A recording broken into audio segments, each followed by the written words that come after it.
This talk program of today. You are all welcome to this program.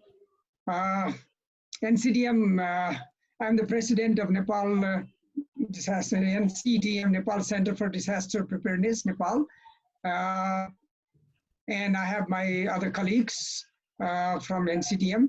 And I welcome Professor Jerry from Queensland University of Technology, Dr. Damodar Pokhrel from Ncdm, the speakers I'm talking about, and then also Julie, she might be joining soon, Julie King from Queensland University of Technology, and Dr. Bharat Podel from Queensland University of, no, he is now, has a different affiliations right now. But from Brisbane, Australia, and all our colleagues, and also our Vice Chancellor of Nepal Academy of Science and Technology, and our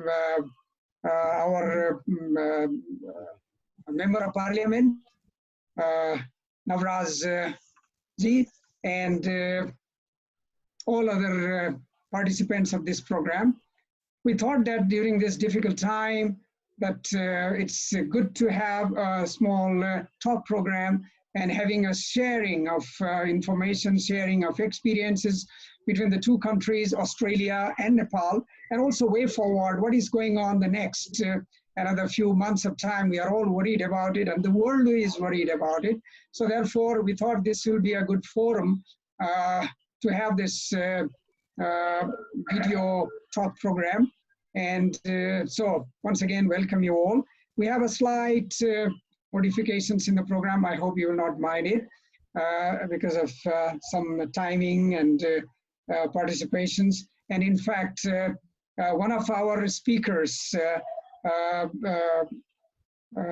Dr. Vikas Devkota, has to go to the cabinet right now because, you know, our deadlock, our this lockdown is going to be ending day after tomorrow. So now the government is trying to work out what will be the next move. So therefore he is demanded there to be present. So therefore he will not be able to present his slides or his talk. So therefore we have requested Dr. Meen Chhetri, our immediate past president of Ncdm, to speak on behalf of him or read his slides so that we get some information about Nepal. We are very sorry for that. And so with this, we start our program presentation, and the first presentation will be from Dr. Damodar Prasad Pokhrel. I just want to have a very brief CV or introduction of Dr. Pokhrel. Dr. Pokhrel is currently the chairman of Surgical Fraternities of Kathmandu Medical College, and is also the vice chairman of Nepal Center for Disaster Management. After completing his MS from All India Medical Institute of Medical Sciences, New Delhi, he got his super specialty training in cardiovascular thoracic surgery, CTVS, from Westmead Hospital, Sydney, Australia. Dr. Pokhrel also worked there for many years in Australia and came back to Nepal to start and to give his expertise to Nepal and serve the Nepalese people. Dr. Pokhrel is the pioneer to start open heart surgery, coronary artery, bypass grafting, and beating heart surgery in Nepal. His role in establishing the National Heart Center, Gangalal Hospital Heart Center, was also crucial, where he became its director later on. When he was the director of Bir Hospital, he also played a very crucial role in establishing the National Trauma Center in Kathmandu. He is also the former Vice Chancellor of National Academy of Medical Sciences, NAMS, Bir Hospital, Kathmandu. Dr. Pokhrel is the former Vice President of Nepal Heart Foundation and the Chairman of Association of Nepalese Alumni from Australia. We are very proud to have Dr. like Dr. Damodar Pokhrel in Nepal, who has done a tremendous contribution in this field of heart surgery. I welcome Dr. Damodar Prasad Pokhrel to give his introduction about the coronavirus 19, COVID-19, and related to Nepal and in general. Thank you. So please, I welcome Dr. Damodar Pokhrel. Thank you, Dr. Vishal Nathopriti and team and our guests. It's my pleasure to say welcome to you all and very good morning for Nepalese friends and a very, very good afternoon for our Aussie friends. Discussion on today's topic, coronavirus, that was the virus and that caused our COVID-19 patients, those who are infected with the COVID-19 patients. Actually, it is a very confusing and controversial topic for today because we don't know what's happening around the world. Still, we are in confusion. All countries all over the world, they have got their own spectrum of knowledge and their experience about the virus and the COVID patients, COVID-19 patients. So, still, we don't know the exact etiology. There's still controversy on that.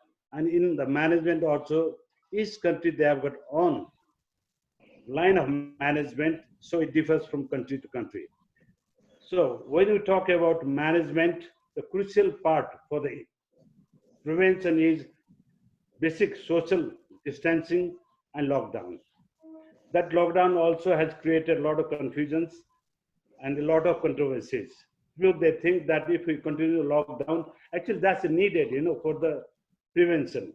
But what people they are thinking is it has got financial impact and a physiological, psychological fear in the society. Dr. Saab, can I just interrupt you for a few seconds? Please don't put your paper in front so that otherwise we can't see your face. Right. Your paper. So, yeah. I'll go to my first slide, second slide now. Next. So I'll go with the background of the disease, how it started in our world. On 8th of December 2019, unusual pneumonia was reported in Wuhan, Hubei province of China. Followed by on 31st December 2019, WHO was informed about this incidence. On 31st December to 3rd of January 2020, total number of 44 patients with unknown etiology were reported to WHO by China. On 12th of February 2020, the novel coronavirus was named Severe Acute Respiratory Syndrome Coronavirus 2, SARS-CoV-2. While the disease associated with it is now referred to as COVID-19. On 11th of March, WHO advised the whole world that we are in the pandemic situation of COVID-19. As I mentioned above, in short span of time, the spread of the infection was so rapid, it became pandemic in short duration of time. Coronavirus is not new to this world. As we all know that we have similar virus, SARS, which was more vulnerable to the humankind. Next, the spread of SARS was slow. The spread is very slow of the SARS, but that of coronavirus is fast. So in short duration, it became a pandemic situation. The mortality of SARS infected patients was quite high. It was about 10%, but that of coronavirus, COVID-19 infected patients is for maybe around 2 to 3%. Now we are waiting for the formal data. The outbreak of coronavirus has already entered South Asian crowded cities in our part of the world. It will have a completely different dimension and impact in this part of the world. If the controlling mechanisms developed by the WHO and the concerned government is not well implemented, well followed by the citizen, the situation may be worse than what we are facing today. Therefore, without delay, this pandemic situation should be well incorporated into national security framework. COVID-19 is a new beta coronavirus. Genetic analysis suggests that bats may be the original host of this virus. An animal from seafood market in Wuhan could be the intermediate host, leading to the emergence of this virus in humans. The virus structure is protein covered with fat. I'm talking the layman's term so that it will be easier for non-medical people. So virus actually is a protein molecule covered by fat. So when we wash our hands, that's why we advise with soap, alcohol or sanitizers. The fat covering is washed away and the virus gets destroyed. Likewise, high heat also destroys this virus. Now we'll go for what happens to the patient, to the humankind when they are infected with coronavirus.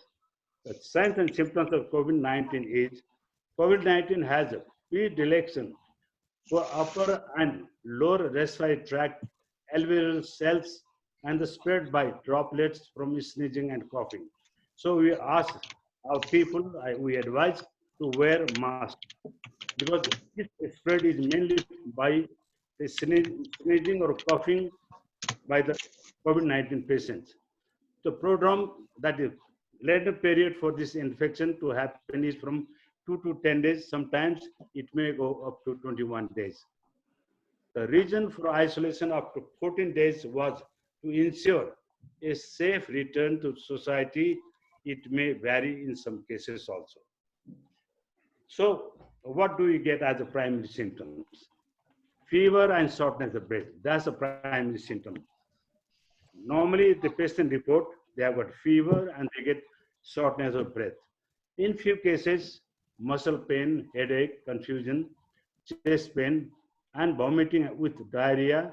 In many patients will with organ failure, ARDS, acute respiratory syndrome, or acute kidney injuries, or sepsis with ventricular associated pneumonia. Next, please. Advice for pregnant women. If we may have got pregnant women in the society, so what we do advise to them, like women who are pregnant, they should be keeping themselves socially distance, maintaining that, to avoid infection of the corona. So women who have been exposed to COVID-19 patients and who have symptoms like I said earlier, chest pain or fever, they have to isolate themselves, not going to work or school or public places, staying at home and not allow visitors in the house. Rooms should be well ventilated. And the daily use items like towels, etc. should be separated from that room. Advice from the immunosuppressants. Like we all know that patients who are on immunosuppressants, the steroids and other drugs, for them we have got separate advice, so people above 70 years at high risk always, because they may be immunologically compromised. People below 70 years with the following conditions are also at high risk, like chronic respiratory disease. We say like many people, they have got COPD and that sort of stuff, or chronic heart disease, or chronic kidney disease, those who are on dialysis and that sort of stuff, chronic liver diseases, chronic neurological conditions, problem with spleen, sickle cell anemia, like that, people with diabetes over 40 years of age, people with deficient immune system, such as HIV and AIDS, on medicines such as steroids or chemotherapy. In this condition, normally people, they have low immunity to make them safe from its coronavirus.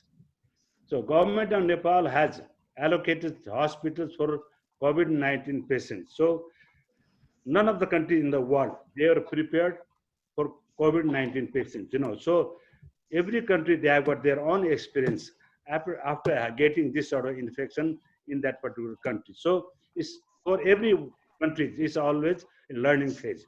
Now we have learned that, but we had enough time after Wuhan. So we have now separated few hospitals by the government where they take only COVID-19 patients. Similarly, all private institutions are also instructed by the government to keep separate wards and ICU beds for needy COVID-19 patients all over the country. So like that, and like with that philosophy, Kathmandu Medical College, where I work at the moment, has also organized isolation ward and ICU for COVID-19 patients in its community hospital at Bhaktapur. As the WHO has declared global pandemic on 11th of March 2020, Nepal has also taken the situations seriously. Extensive monitoring is being conducted and disease pattern modeling is also being undertaken. Wide-scale lockdown has been implemented, but whole world is going with the philosophy of prevention by social distancing or by lockdown, like. But Dr. Erickson and his team from California, USA has different opinion regarding this. What they think is they have analyzed their own data and they have analyzed the data from the Europe. And they said there is no need for lockdown. But their issue was mainly for the financial conditions, which has got relevant impact in the society and the country. So today's presentation from my slides, what I say is basic thing to avoid this sort of infection in our society, in our country is social distancing is the must, and disposable tissues for cough and sneezing should be disposed, and we have to use all disposable items while sneezing or coughing. Repeated hand washing with soap and use of detergents or sanitizers and use of mask. Thank you all. Any questions? I'll welcome. Thank you, Dr. Saab. I think according to our program that we give about 10 to 15 minutes for question answer, questions to the speaker, and then we go to the next lecture, next talk. So in the meantime, I'll add one thing here.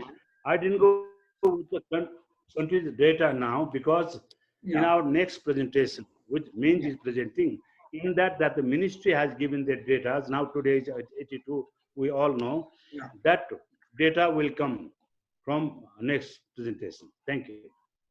So the question answer will be done later on, you mean? You don't want to take questions? I am Keshav Chandra, sir. Excuse me. I am Keshav Chandra.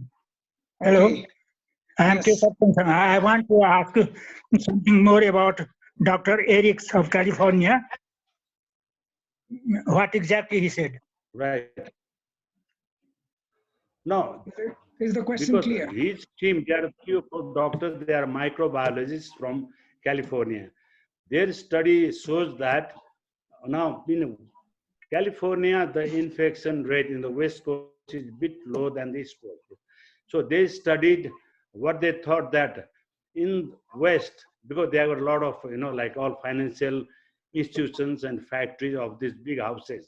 So what they thought is, they took data from the European countries also.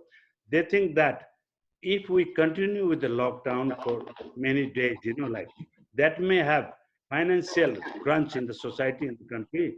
So we can weigh the outcome, pros and cons of the disease. Even if we don't do the lockdown for long, after a certain period, we can keep social distancing, we can manage other things for prevention, but lockdown should be slowly lifted because of the problems. People, they are getting psychological fear. People, they are having household, like molesting and that sort of stuff. So they thought, weighing all pros and cons in that region, that's not happening in our country. In California, they thought that if we lift lockdown, the pros and cons of outcome will be the same. That's what they said. But in our country, we are not seeing any problem with that sort of, like what we get in Western part of the world. Thank you, sir. Can we check if Dr. Julie King is there, joined us? Dr. Khum, Podelji. I think she's not here until now. Binji, you can further, can you send Vishal- another email? Yeah, Vishalji, can I have a question to Damodar Pokhrel, please? yeah, please go ahead. Dipendra Purush. Please go ahead. Yeah, Dr. Damodar, thank you for your nice informative presentation. I have only one confusion about the high heat, you said. There are a lot of confusion on the temperature vis-a-vis this coronavirus. Temperature, they cannot, the germs cannot survive. But looking at even the Middle East and the equatorial countries, they also are now suffering with COVID-19. How you like to explain that? No. I will say simply, I presented in my slides also. This is beta coronavirus. That's in layman's term. I've tried to explain. You know, if you go medically, we have to explain. We have to take time. I have to take time. But what coronavirus looks like, you know, like by microscope. This protein molecule is at the center, and that's covered by fat. We all know that if that coronavirus is exposed to the sunlight or heat directly. But what we're talking about coronavirus, they are living with the people's, you know, like throat or in the lung, or somebody's disease, or somebody is bringing out the coronavirus from the antrum or sinus. Coronavirus normally they live in sinuses or in the antrum, you know, like up nose. So from there, by sneezing or by coughing, they come out, but they are not directly exposed to the heat. The heat may be outside, maybe in like you go to the Middle East, it's all they have got high heat in their country, you know, like immediately that coronavirus is not exposed to the heat. By then it will infect somebody, you know, like those who are inside or AC, or they are walking in the shopping mall or somewhere, or in the car. So if that coronavirus comes to directly in contact with the sunlight directly or the direct heat, that covering layer of fat may be destroyed. So that's how the coronavirus gets destroyed, by direct heat. But what we are thinking of, there's a confusion there in the society. If the temperature goes up in the daytime, the coronavirus should not be there to infect people. But that's a short duration they get exposed in the atmosphere. Somebody is sneezing, they are bringing out their coronavirus from the antrum or from sinuses. So directly they will go to the other host, you know, like other human being. So they infect them. That maybe the symptom may occur maybe in 2 weeks, or now a lot of people they are getting after 3 weeks also. If that coronavirus comes directly in contact with the sunlight outside for some time, or direct heat, they will be destroyed. That's what I mean. Am I clear? Yeah. Thank you. Thank you. Thank you. That's why I said Vishalji, it's covered Vishalji. with fat. If we Can I- wash our hands regularly with soap, that soap dissolves the fat, you know. That's a virus gets destroyed and it gets washed away from hands. I have Thank a you. very short question to Professor Damodar Pokhrel. Yes, go ahead. Welcome. Please. This is Bulan Thapa, Dr. Bulan Thapa, academician, and I'm also the chairman of the Disaster Relief Committee in Asia Pacific Orthopedic Association, and also former director of Beer Hospital and National Trauma Center. I just have a very relevant question, Professor Damodar Pokhrel. Now we know there is droplet infection, so we are hitting actually the mechanism of infection by social distancing, and we are being locked down, so that we just cut off the infection rate. So there is a epidemiological index, sort of like in coronavirus is 2 to 3, is 2.3 number, and in case of Ebola was 18. In case of actually Black Plague in the 1666 was 50. So that means 100 people get infected, the 2 or 3 people have infections actually coming out, right? So Now, my question is, now, if you do proper social distancing, containment of the people and lockdown, but don't you think so the important part in our countries, in any communities, active tracing and testing of the people? If there is not enough active testing and active tracing of the people, the containment is not going to work out because you do not know how many percentage of the population is infected. Number one. Number two question is, why do you think so? The vaccine also is one of the important thing to be developed in this kind of thing, so that's a prevention. You're talking about prevention. So why do you think so? Vaccination is so difficult, and we're looking for $5 billion US for that. Thank you. Yeah. Number one is, like I said, swine flu infection was what the rapid spread, like it was so spread, the virulence of the virus was very high as compared to coronavirus. But the spread to the society, to the people, the number is very high in COVID patients are more. But compared to swine flu than other infection, as you said, Ebola, the death mortality is low because high number of people percentage are infected, so mortality compared to other infections is low. That's why we are getting low number of deaths. In Nepal, so far we don't have any. Maybe because the virulence of the coronavirus in Nepal may be low or something. Still confused, we don't know. But regarding the viruses, a lot of people, they claim, a lot of countries, they claim that they have got the vaccine, they have got the other treatment therapy. That's what they're trying to. And they are getting good results also. That's why I said in the early my slide that we're still confused what to follow. So every country is developing their own mechanism of prevention and mechanism of treatment and of tracing also. It has become very vital, as you said, tracing has got very vital role, and that's how we can treat the patient later on to reduce the number of the COVID patients in the society. Thank you. Thank you, Dr. Saab. I think we don't have enough time to take more questions. Is it okay? But if we have time at the end, you can again ask these questions. So, excuse me. So we would like to go to the next talk program. And now I would like to invite Dr. Bharatraj Podil. I would like to introduce Dr. Podil.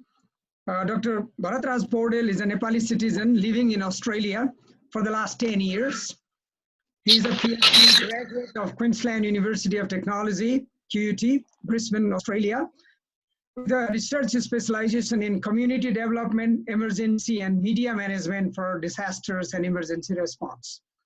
In the past, Dr. Podil has been associated with UNDP, Nepal Center for Disaster Management, Nepal Academy of Science and Technology, Radio Sagarmatha, Queen's Ford Academy, and so on.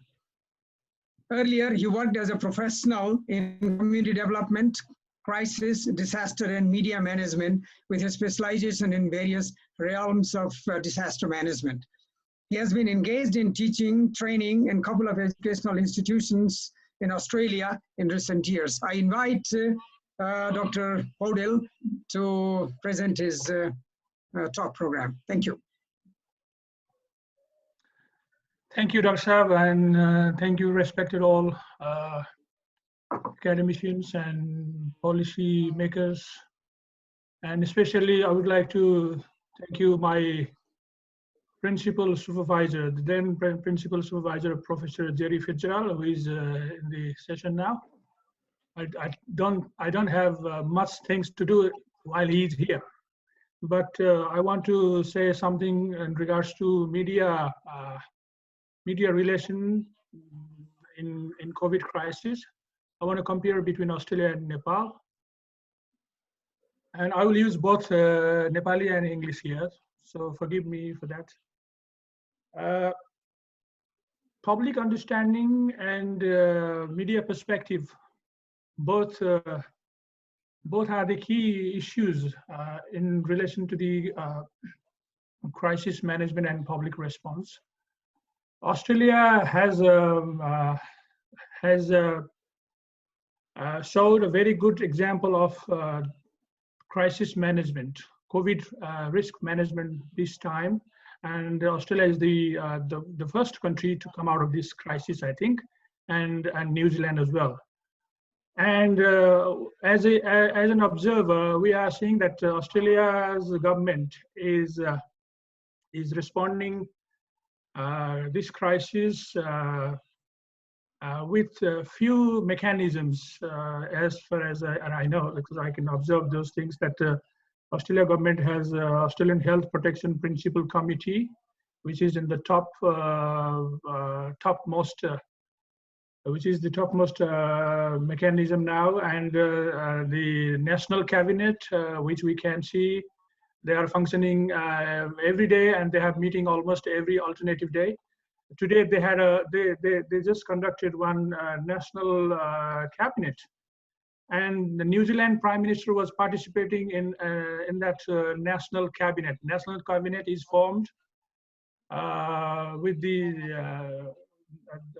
national cabinet is formed by including prime ministers, treasurers, and federal ministers, and the chief ministers and premier of the states. And those 8 states and prime minister and few other ministers are the member of this national cabinet, and they meet every alternative day. If they need, they can meet earlier than that, those scheduled time. The Australian government has built trust in the public this time. I can see a few datas here. Australia's recent survey has a survey conducted by a private agency, private company, has said that Australia's trust was Australians' trust towards media was just 31% until 2018. Now their trust has increased to 51% now, and most of these activities have drawn public attention and media's attention, and out of those medias, government media are mostly trusted medias now. And the other thing they highlighted this time was 78% of the voters have increased hand washing job, and 82% limiting to social and shopping engagement, social distancing and shopping engagement. So whatever government has put on the public domain or the media outlets, they accept very easily, and the adaptation by the public has increased very drastically. And 41% of all voters fearing they are very likely or somewhat they likely to become a victim. So these people have fear. And other thing Australia government could be able to focus on was enforcing all legal parameters, legal enforcements. So those people who violated government instructions or guidelines, they are fined on the spot, or they get letter in their letterbox.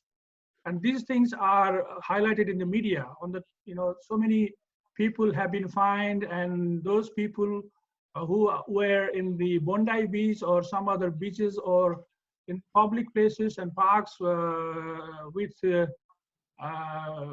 by not following all these guidelines were fined by the government, which we could see in the media. And they haven't disclosed the group of people or the name, but they have disseminated this type of news every now and then.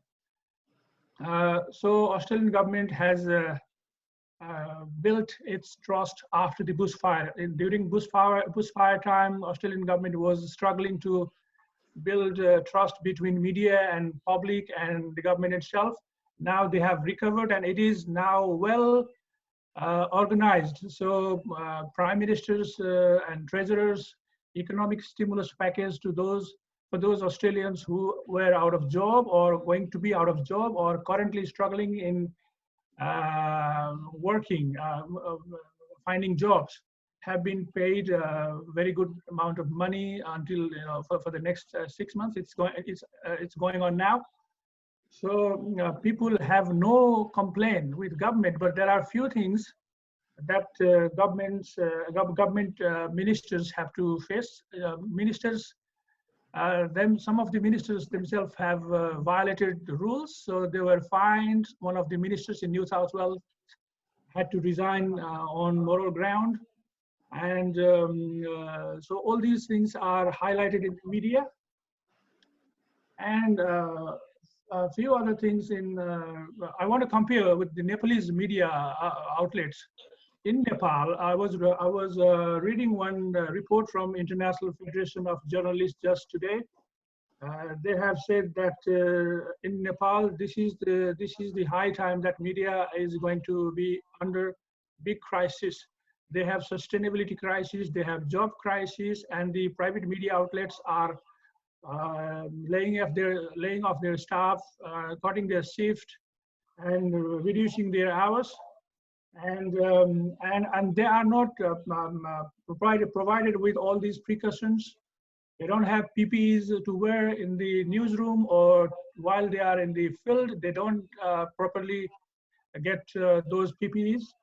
And there are a lot of news about corruption in this time. Nepalese media people, journalists are trying to report them, and there are so many scandals during this time.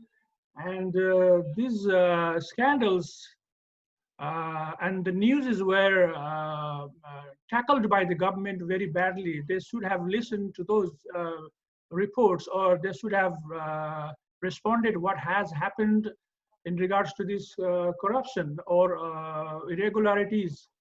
But government did not try to accept the reality, and they didn't respond as required. So corruption news and media's sustainability in this crisis time, media's resources for those media houses and media persons, all these things are impacting Nepalese media. That's why they are not being able to fully comply and fully be able to involve in these activities to disseminate news and other sources of information.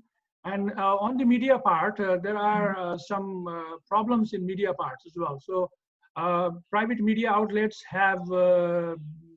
they are losing their advertisement money. That's why they want their staffs to leave the job. Some of the media outlets have indicated. However, Federation of Nepalese Journalists, or there are some other professional societies of media people, and International Federation of Journalists, they have objected on this. And still there are some fears going on whether this media will still be on this crisis, during this crisis, or not. But I have heard some of the media people are working voluntarily at this stage. They haven't got their pay since 4 or 5 weeks. And these are the problems that Nepalese media outlets are facing at this stage. And in comparing to Nepalese media, Australian media have been able to well manage all these type of things.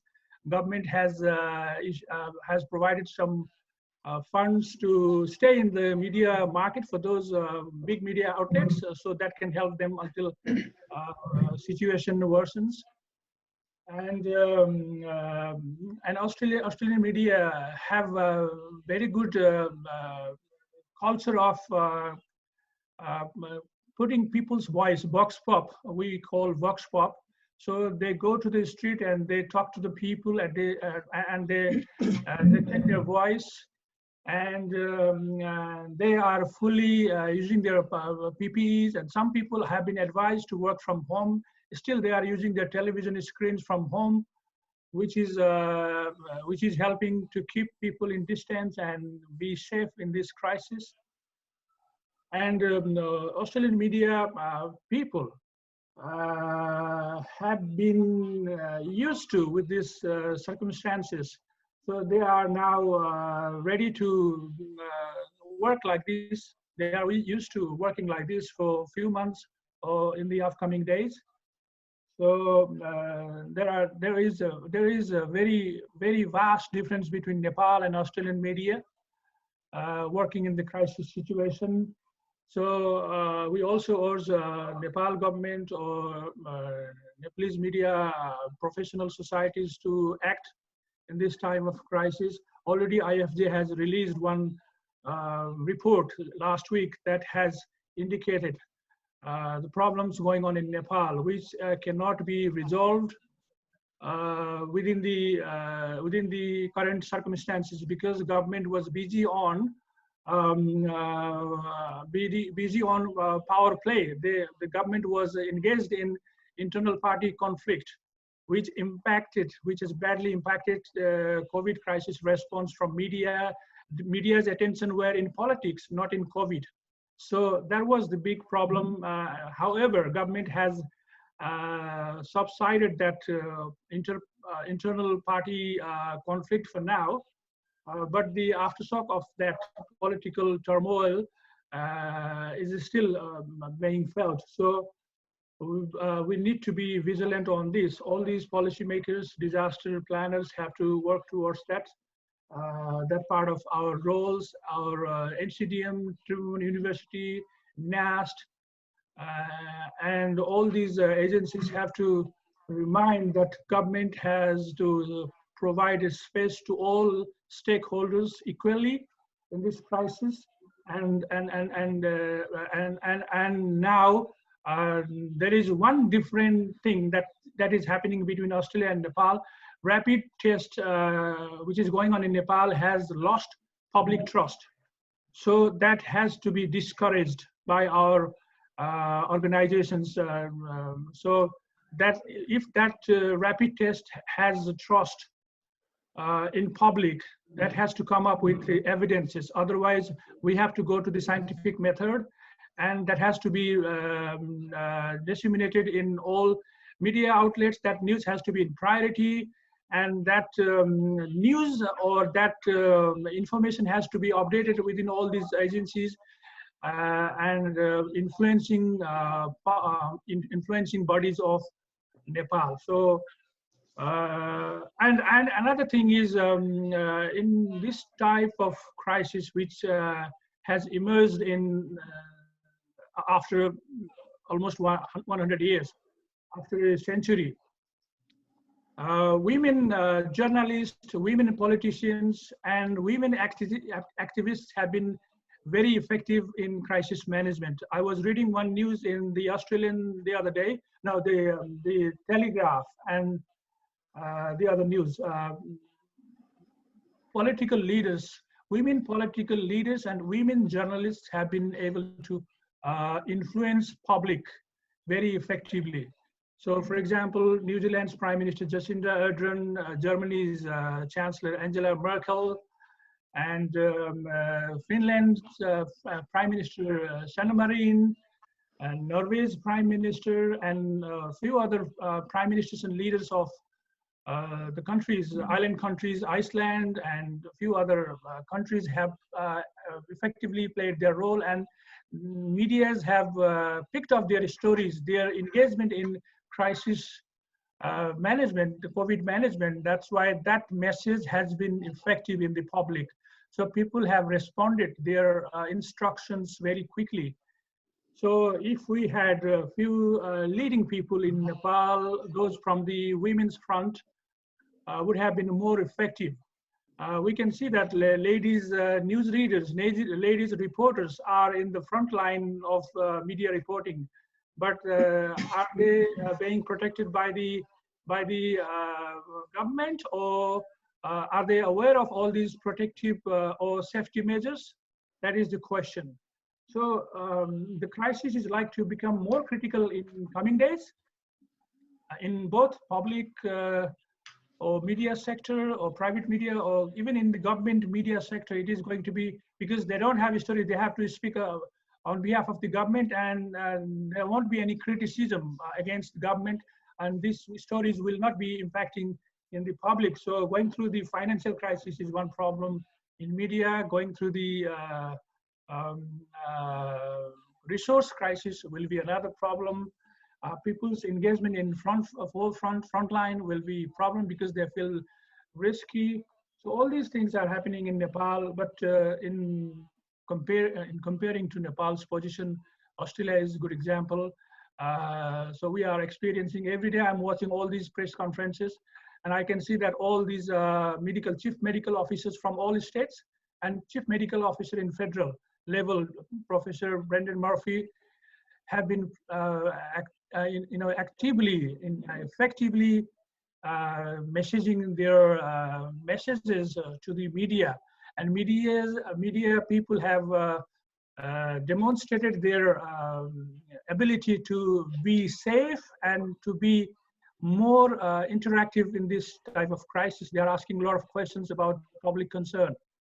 One of the journalists was asking last week with the Prime Minister that when are we going to the pub? She was asking that question because culturally, Australia's young generation are busting. They want to go out. So the Prime Minister was saying that there is one condition. If you try to address, if you accept or if you listen my instruction, for example, if you download COVID safe application in your mobile, we'll start thinking about that. So he put that condition first to the public, to the media people or to the public. So Prime Minister has been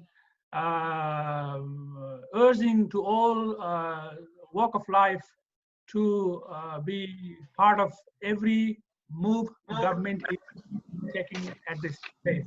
So I don't have much to say, so I want to conclude here. Thank you everyone for listening to me. And Professor Upreti, Professor Jerry Fitzgerald, Dr. Mean, and Professor Pokhrel, I can see Professor Khum Paudel, and other people, Professor Dr. Bulan Thapa, and our lawmaker, Navras, all. I want to thank you all, and I hope we'll be working in the future as well. Thanking you. Thanks. Thank you, Bharatji, for a good comparison of the media in both the countries and their role and how it's going on. We are a little short of time. Maybe I will take 2 questions only. That will be good, I think, so that we try to finish it on time. And then if we have more time, we can go for more discussions later on. So I will have 2 questions. I can see Bulan Sir is asking question, I think. Yes, sure. Yes, Please. yes. Thank you, Professor Bulan Thapa. Thank you so much, Paurelji, for your elaborate thing, highlighting on women and media, especially women. I mean, could you tell us what is there in women, sort of that actually is influencing all this decision making? Although in our Hindu philosophy,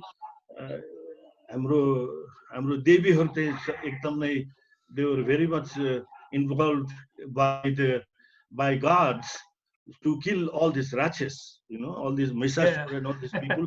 So I think it comes from our Hindu philosophy, and of course, media also plays a role. Media is a fire. If you really use it, it can give you warmth. If you cannot use it properly, it's going to cause disaster. एउटा सानो कुरा म पछि मात्र के भन्छु भने I'd like to stress on the thing that very, very shortly and very simply, I'd like to really simplify things. If there is a corona, there was a problem. So there was a sort of problem, like people were sick. There was an economic impact. There was a psychosocial impact to the community. And I'm still emphasizing on tracing and testing. एउटा गाउँमा चोरहरू सबैजना भयो भने त्यो चोर कसरी पत्ता लगाउने भन्ने कुरा चोर पत्ता लगाएपछि त त्यो गाउँ त सेफ भइहाल्यो नि. Sorry for speaking in Nepali, but the thing is, I would also stress on the effect of containment and the problem of tracing and enough testing in the country. Thank you so much.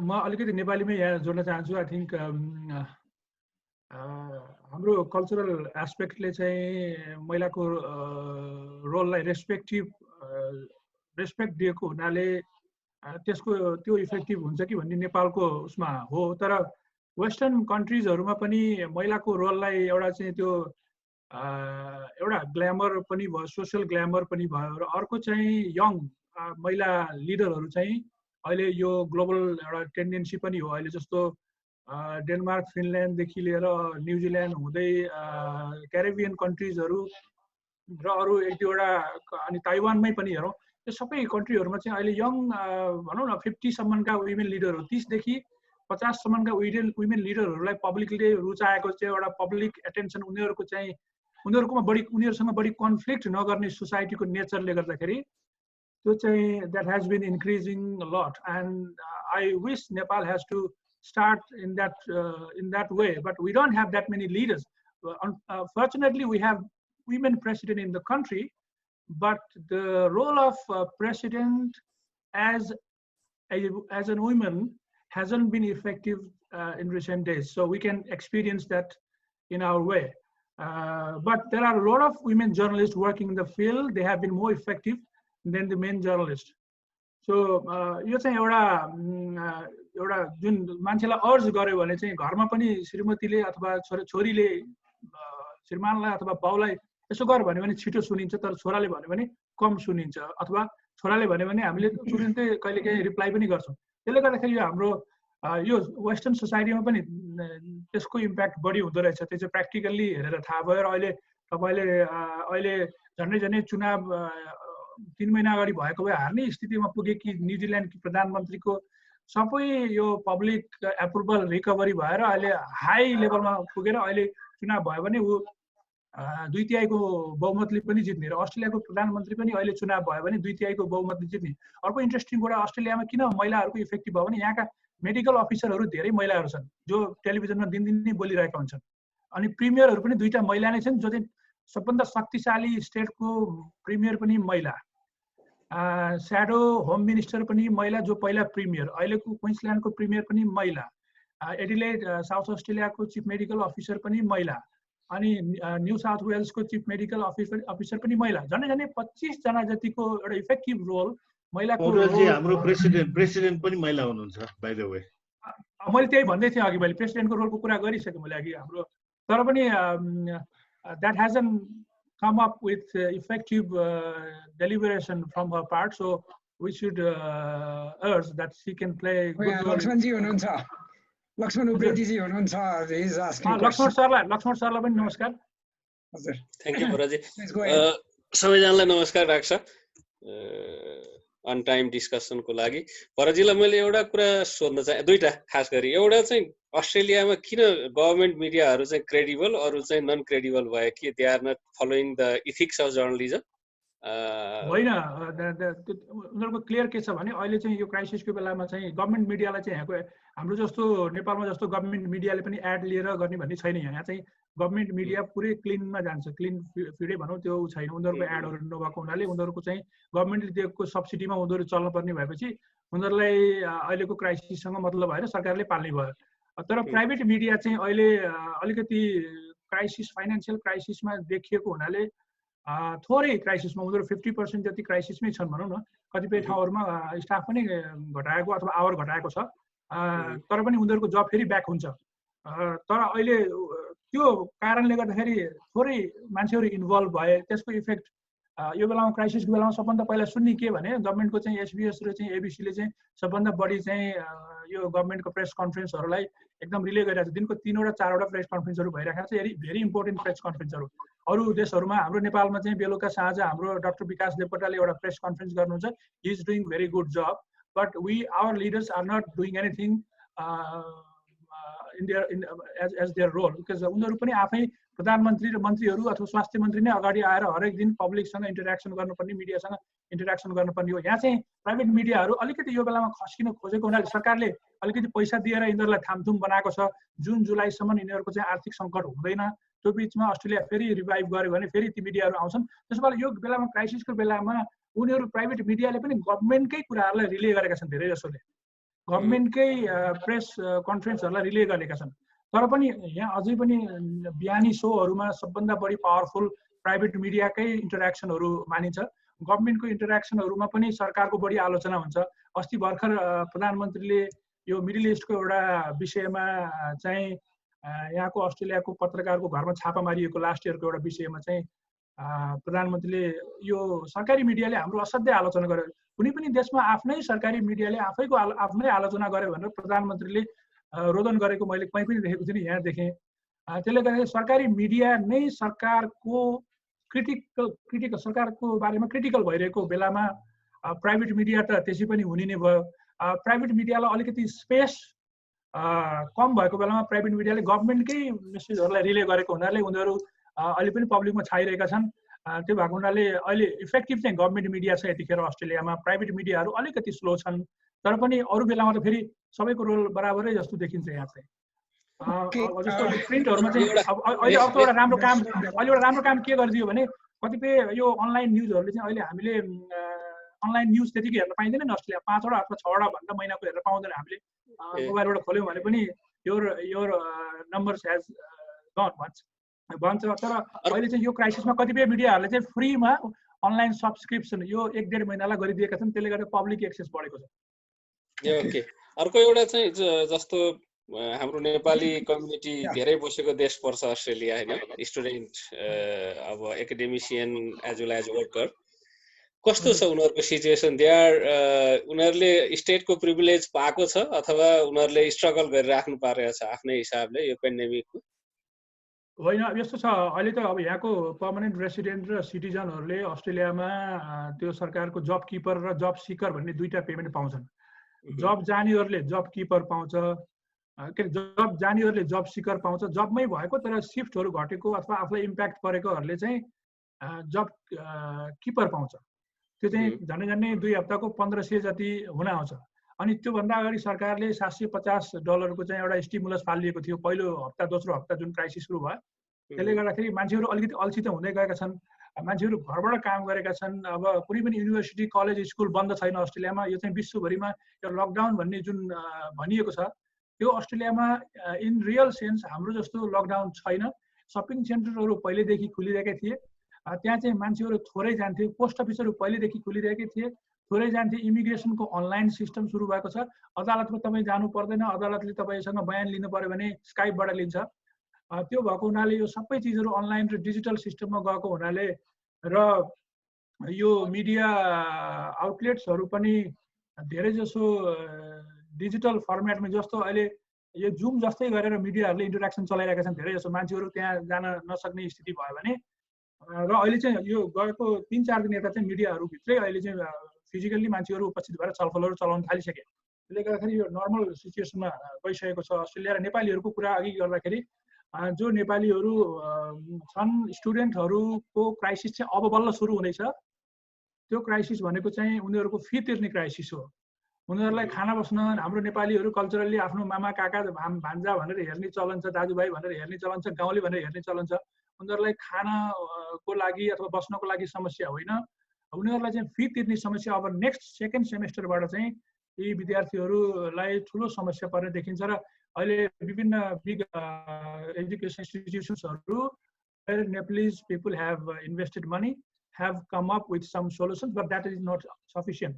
युनिभर्सिटीहरूले पनि सरकारले दिएको चाहिँ आफ्नो फन्डबाट युनिभर्सिटीहरूले 1500 चाहिँ विद्यार्थीहरूलाई दिइरहेकै छन्, तर त्यो सफिसियन्ट छैन। अब सरकारले स्टेप अप गर्नु पर्यो भनेर चाहिँ भनिरहेको छ। त्यसले गर्दाखेरि विद्यार्थीको समस्या ठुलो हुन्छ र टेम्पोररी भिजा होल्डर्सहरू जो already were in Australia as a visitor, they have to go back to Nepal as soon as possible when the flights, those chartered flights are resumed, or some flights are going on to Europe or America, but Nepalese government hasn't allowed any flights. Thank you. अब टुङ्ग्याउँछु, सक्यो त्यही भने मैले त्यही अब समस्या विद्यार्थीको र temporary भिजा होल्डर्सहरूको समस्या हो। विद्यार्थीहरूको फाइनेन्सियल समस्या चाहिँ अहिले पनि यथावत छ। एनआरएन र यहाँको एम्बेसी अरू अर्गनाइजेसनहरूले तिनीहरूले सानसानो पोकाहरू चाहिँ बाँडिरहेका छन्, गएर भेटेर खानेकुराहरू दिइरहेका छन्, फुड सप्लाईहरू भइरहेको छ। तर अबको क्राइसिस चाहिँ अलिकति क्रिटिकल छ। यो सिचुएसन यसरी रहिरह्यो भने। Thank you. I think we have exceeded the time. Maybe if we have time, we will do it at the end, these question answers. I think we should go to the next presentation. Minji, are you going to present it now? Minji? Oh. Minji? Mean sir, unmute गर्नु न. Unmute भयो भयो भयो तपाईँले गर्ने कि अब के गर्ने जेरीलाई भनौँ कि भने के मैले हजुर कसलाई जेरीलाई हुन्छ त जेरीलाई हुन्छ अब जेरीलाई. Okay, I think it's all right. So, Professor Jerry Fitzgerald, I think it will be good that we invite you to have this presentation after Podil Bharatji. Is it okay that you're ready to have this presentation? Yes, I'm fine. I'll just share my screen if I may, Yes. if this works. Yeah, before that, I just want to have some, small introduction of yours. It will be my pleasure to introduce you to our participants here. Let me just read a small introduction of yours. Professor Jerry Fitzgerald is a professor of emeritus of public health at QUT and discipline leader of health management and disaster management. Professor Jerry Fitzgerald was previously the director of the emergency department of Ipswich Hospital, where he led the development of a modern emergency department. He was one of the founders of the Australian College of Emergency Medicine, served on the National Council for 10 years, 4 years as a National Secretary, and 4 years as an editor in the editor-chief of the College Journal. He was subsequently medical director and then commissioner of the Queensland Ambulance Service, during which time he led the modernization of the service, Queensland Ambulance, upgrading of clinical standards, development of professional paramedics, etc. Professor Fitzgerald also served as Chief Health Officer for Queensland and for 3 years, and in that role, he held a number of national leadership positions. Since joining QUT, Queensland University of Technology, Professor Fitzgerald led the development of the Master of Health Management program. Currently, there are 200 students there, and a graduate certificate in disaster management, and also the establishment of the Center for Emergency and Disaster Management. He has published over 100 peer-reviewed articles, more than 100 conference representations. He has supervised more than 20 PhD students, and still there are, I don't know how many, 14, 15 students are still enrolled under you. So you are such a good person at this stage and at this time, even after retiring from the university. Thank you so much for, accepting our invitation and, agreeing to give this lecture, a talk. Thank you so much. Please go ahead. Thank you. And how wonderful to see some of our old friends from various trips, both to Nepal and groups that come to Australia. Can you see my slides? Yeah, can we enlarge it to the full version, full view? Okay, how do I It's presentation mode. Presentation mode. So I thought I had it in presentation mode, but let me now. Maybe show. the format is different, but then it's all right if the format is not working. Let's play with it, and see how. Can you see enough of it? Yeah, it's okay. Yeah. Oh, if I may, I've just forwarded these to Mean, and I'm very happy for you to make them available to anybody. Because what I would like to do is go off script, if you like, just a little, to pick up some of the comments and questions that people have raised in the question and answers that have followed the previous speakers and some of the issues. Firstly, can I say that I feel like a bit fraudulent here because you've got 92 cases, is it, or 82 cases? You must be doing something right. So for a start, if you look around the world and look at some of the international experience, Nepal must be doing something right because you have a very small number of cases and you are between the two mega nations of the world, and one of which, of course, was the origin of all of this, which is China. So firstly, pat yourselves on the back for something you're doing right. So well done. The situation for Australia is that we have one very significant advantage, and that is we're an island. And so we actually can control to some extent the entry. But we're also a fairly wealthy population. And at any one stage, there are about 800,000 Australians who are overseas somewhere normally. They want to come home. We have millions of tourists each year. And in fact, China is now, or has been, our largest tourist market in the last few years. So our risk and our exposure relates essentially to that. I won't go through these slides in detail. As I say, I've made them available to you, except if I may, just to pick up some of, I think, the really interesting issues that are coming out of this whole discussion. The first is its origin. Now, this is now being debated, as you know, at macro political level. But, you know, the science is pretty clear. These are bat viruses. They appear in some other animals, and they've made the transition to humans. Now, you know,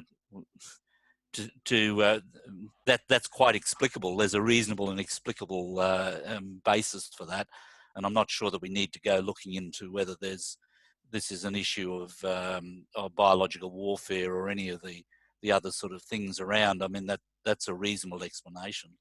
But, you know, exactly how many and when those first cases were. Now, there's been a lot of criticism of China, and I'm not here to defend China in any way, about whether they hid it initially or not. Can I say to you that the first record I can find anywhere of cases is in early December, and they notified a number of cases to the World Health Organization 3 weeks later. I reckon it'd take us that time too, to get our heads around this and to understand it's something different. We might have done it a few days earlier or not. But anyway, that'll be up for the big politicians to sort out and have that discussion. So its origin and therefore the risk, I think is interesting, but it's relevant to the type of markets, and these are risk markets because they expose humans to animal viruses. So we had our first case at the end of January. So that's a month after the World Health Organization was notified that there was an issue in China. We were getting lots of flights directly from China. They started screening them. I'm not sure what the screening was, except perhaps, you know, ask people to be aware that they may have brought this disease to Australia. But it wasn't really until the end of January that we started moving to quarantine people coming from China specifically. And then in February, the cases started trickling in, mostly from the Diamond Princess cruise ship, but also from Wuhan directly. And a number of cases started to happen, and then they started identifying cases coming from Europe as well and from Iran. And so during March, then really it started to pick up. On the March the 9th, another of these cruise ships docked in Sydney, and they allowed 2,500 people to get off the ship and did not constrain them. And there was widespread disease in that ship. And by April the 20th, 696 confirmed cases and 20 deaths amongst those 2,700 people. So these ships have been the major source of our infection. But putting aside the ships, what was also happening in March is that people started realizing that they were detecting some cases, and where they were coming from was the United States. And people started saying, but the United States was not reporting any cases. So what was going on? And clearly it had got out of hand in the United States before they knew about it, because it was coming back from, we even had 3 politicians, I think, who'd been in various meetings in the United States who came back and tested positive.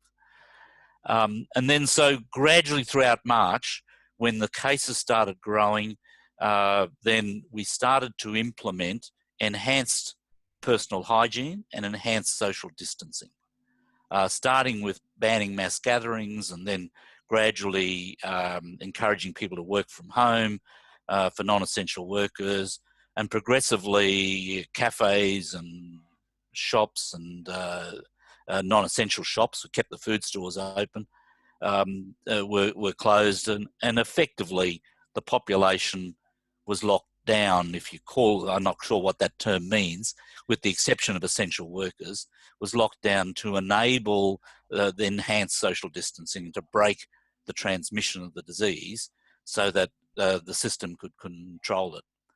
And then ongoing through April, we've seen the cases peak and then start coming down. There have been several clusters of community transmission. A couple of nursing homes in Sydney have got it with a large number of deaths. Adelaide Airport, hospitals in northwest Tasmania, and just in the last couple of days has been a meatworks in Melbourne where there's been small clusters, but they've started to be controlled and the numbers have been starting to fall. And the government has got fairly serious about this, and I think Bharat may have referred to this. There's actually a criminal investigation into the operators of one of these cruise ships as to whether they lied about whether they had the disease on board when they docked in Sydney. The Northwest Regional Hospital in Tasmania had to be completely closed for a period of time to allow cleansing and to try and stamp out that cluster.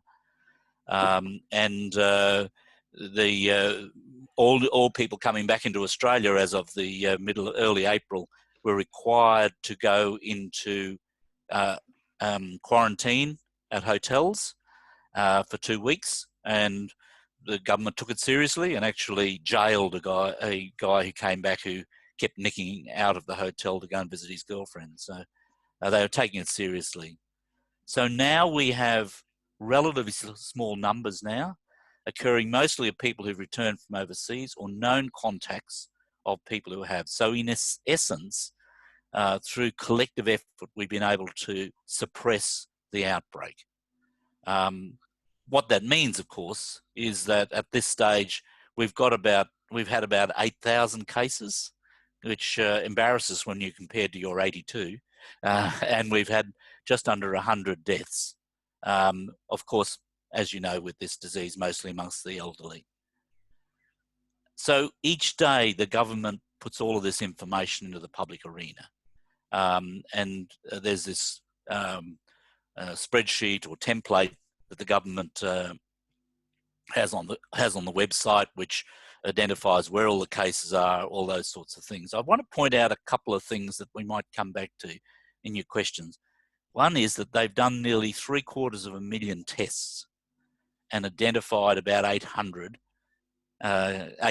cases. So 1 in every 100 tests is positive. If I compare that to the United States, where 1 in every 5 tests is positive. And I'll come back to this in terms of the strategy when you have small numbers. And the only advice I could offer to a country who's doing it better than we are would be testing and tracing is the key strategy. I know one of your members has already raised that, and I'd like to come back to that if I may. Well, let's do that now. When you have small numbers and controllable numbers, so we've turned this peak around and now we have small numbers again, then the key strategy is to identify every case, to work out their contacts, and to close down and isolate the contacts. Test, trace and track, if you like. Test, trace and track. And test as much as you can. And I'm worried about, I think it might have been Bharat that raised the issue of the initial tests that people weren't confident about. That happened in the United States as well. You need to have a reliable test. The second thing is to isolate all those contacts and those at high risk because of international travel or contacts, etc. And then the third part, which is where all the focus has been on, is to reduce the population vulnerability by enhanced hygiene and social distancing.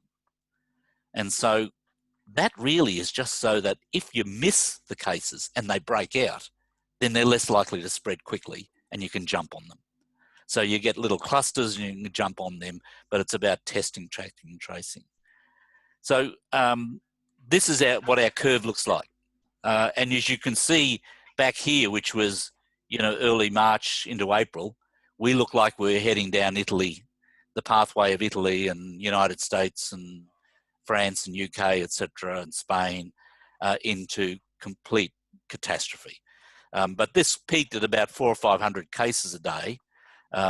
In the US, they're doing 32,000 cases, identifying 32,000 cases a day. And in Italy, it got up to about 5,000 or 6,000 cases a day. So we're now down to small numbers, and most of these are either people coming back in home who are isolated and they're kept in isolation for 2 weeks and they're tested if they get any symptoms. So some of those are appearing. So they're safe to the community because they're already in isolation and quarantine. Or their contacts with known clusters or their whatever, but you can control those numbers. And the idea of that is that allows our health system to cope. When you're going like this, then you're going to start running out of hospital beds pretty quickly. And hospital beds and intensive care beds and things like that. And so when you're down with these numbers, then you've got a chance of managing it and keeping it under control. You will have seen these trends, but look at the flat curves. Taiwan, New Zealand, Australia, China, South Korea. This is a logarithmic table, by the way. Each of these are 10 times. So it looks closer than it is for these top ones, but they're still climbing, whereas these ones. Now, Singapore was given a lot of credit for controlling it initially in Japan, and they've lost control, and it's broken out into their community, etc. So any of these curves could turn around and start going up again, because we, for example, still have 25 million people who could catch this disease. So the population remains vulnerable. The disease is highly infectious, etc. So when you look at that, the problem with this is how many cases are there? Because we know the ones that are recorded tested positive, but what we don't know is the number that are there in the community. And that's the unknown about this. If you look at the tested ones, so China's about 1 in 20,000 people got this disease. In Hubei province, it was 1 in 1,000. But in Italy, it's 1 in 300. And in the US, it's 1 in 600. Australia's about 1 in 4,000. I think your population's roughly the same as ours, is it? So yours is 1 in, 10,000 or 20,000 or something, at this stage. So it's very small proportion of the population are recorded as positive for this disease. And that's my rider, that they're recorded positive. The question is how much testing we're doing.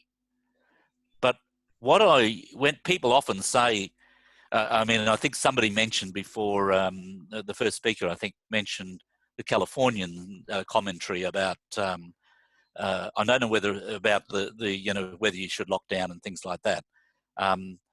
But what's interesting though is I saw one of those. I don't know whether it was that same people, but I saw them saying, "Look, we only had small numbers of cases in California. Why do we need to lock down?" They had small number of cases because they locked down. California actually hit it hard and hit it early, and they did control the number of cases. But in New York City, they didn't. And so the bottom line is, if Australia had the mortality rate on a population basis of New York City, we've over 30,000 deaths, and we've got less than 100. This disease is highly infectious, and it is dangerous. And I'll come back to that in terms of its mortality. So it's highly infectious. The current fatality rate on the WHO and there's 3 international sites. There's Worldometer, Johns Hopkins site, and the WHO site that are tracking the disease spread around the world. The current case fatality rate is 4 to 5% on those recorded data. But as you will know, the number of deaths is pretty well, you can mostly identify the number of people who've died. But what we don't know is the actual number of cases.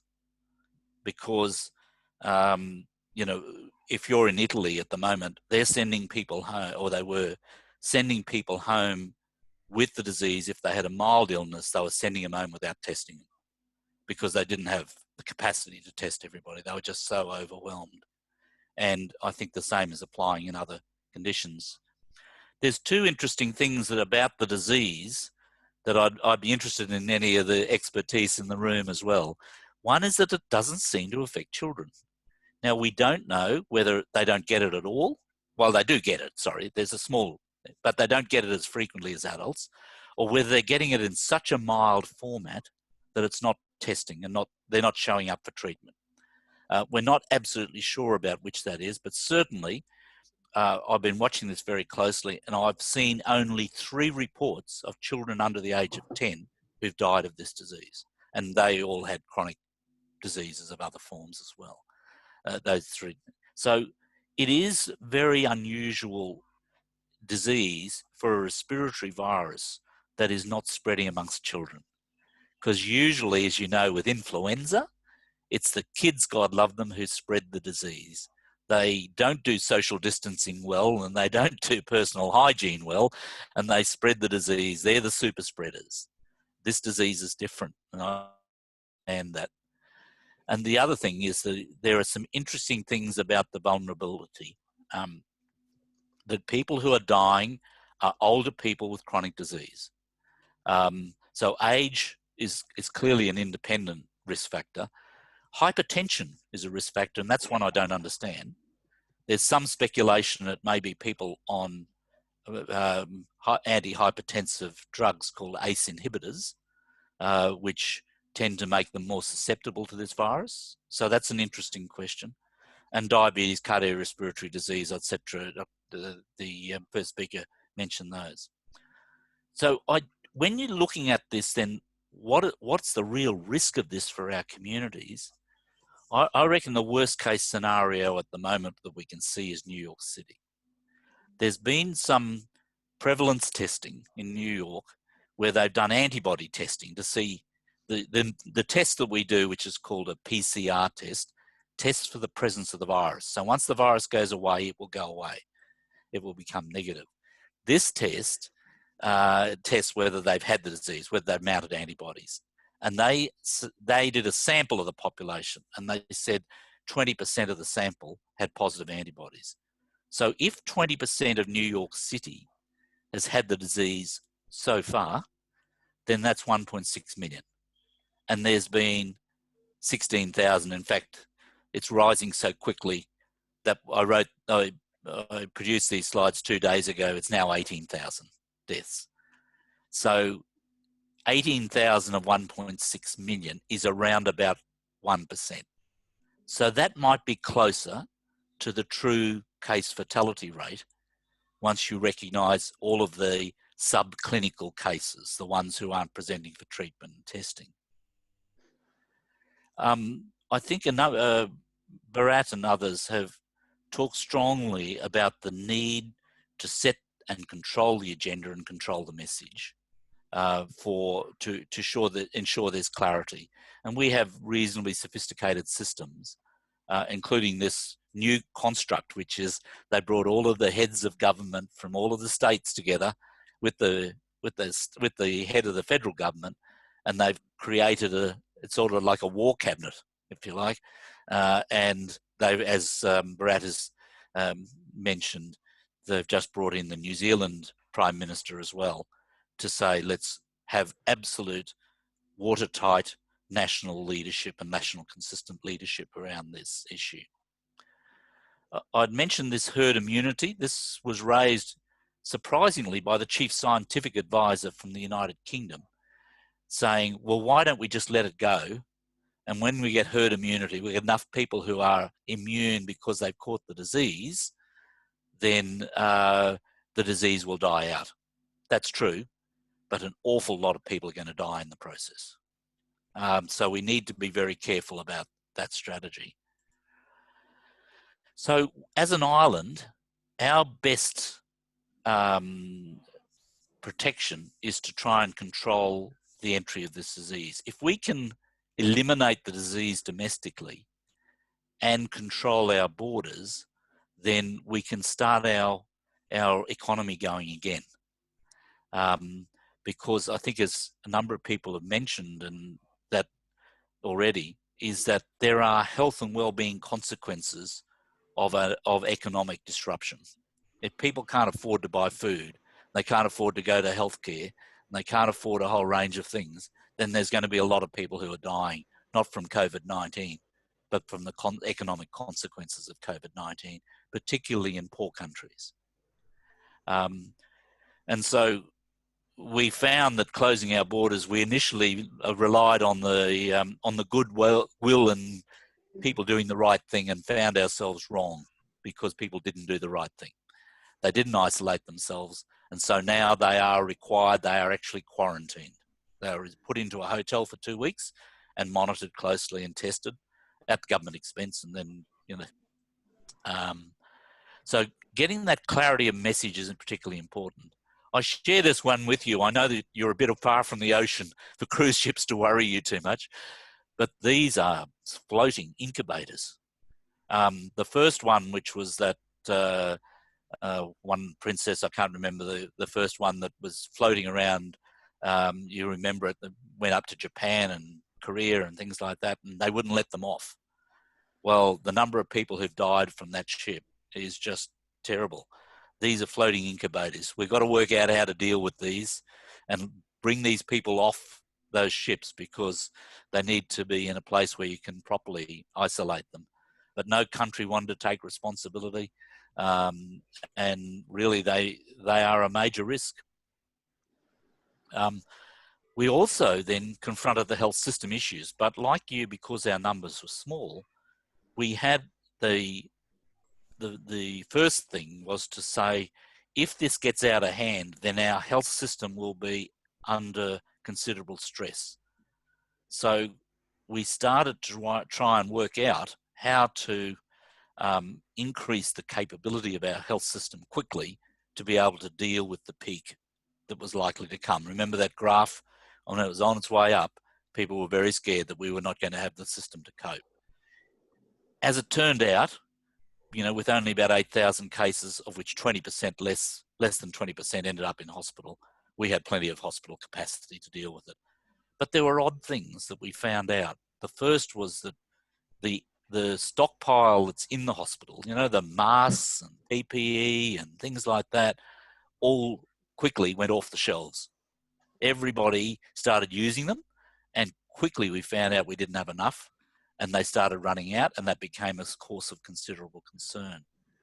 We then found that our supply chains are vulnerable to the major disruption like this, because a lot of our stuff is made in China. So if we stop anything coming from China, we're going to stop a lot of our supply chains for consumables and equipment and things like that. We found that staff absenteeism became an issue, not because they were overwhelmed with COVID-19, is that we said to them, don't come to work if you're sick at all.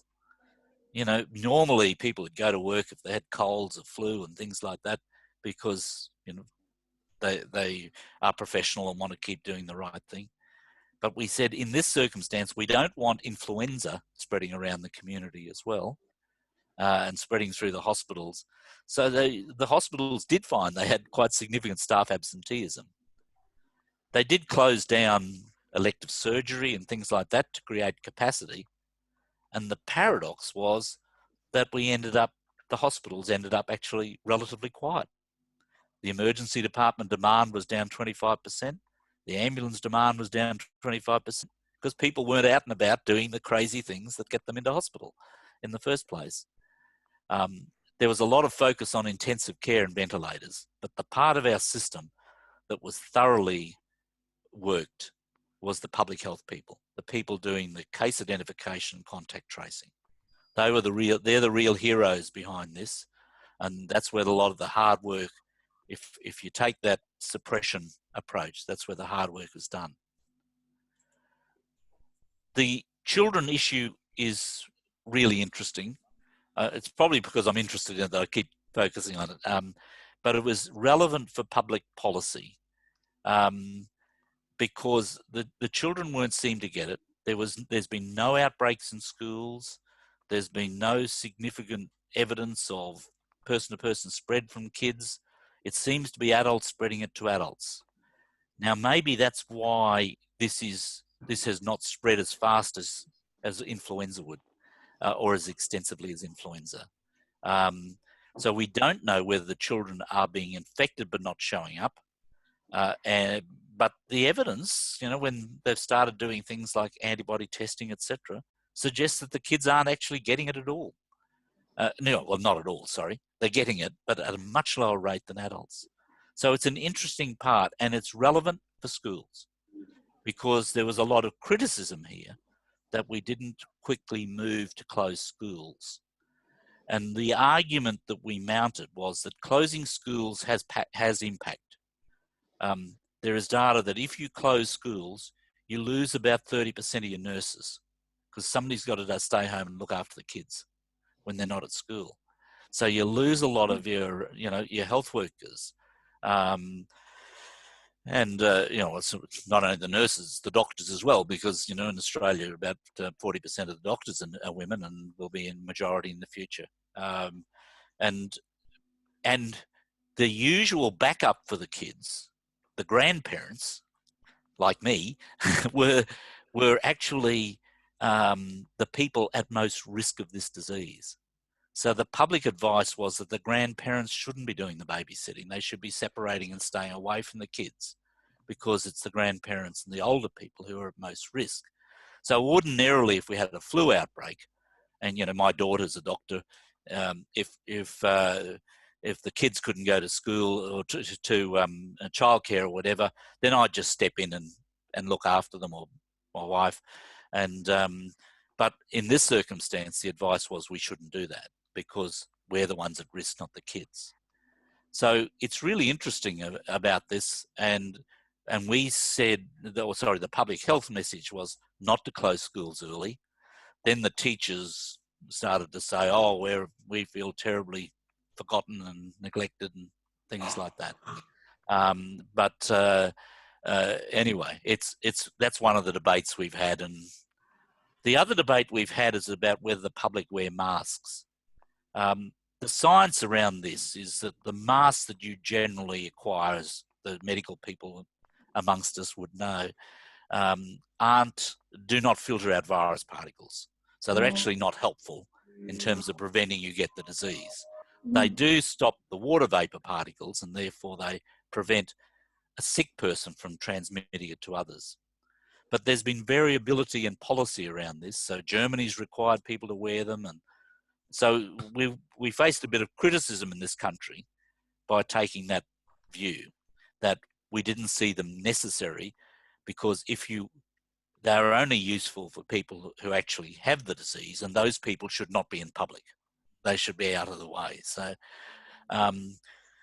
I've changed. I've been doing a bit of media around this, Bharat, you'll be pleased to hear.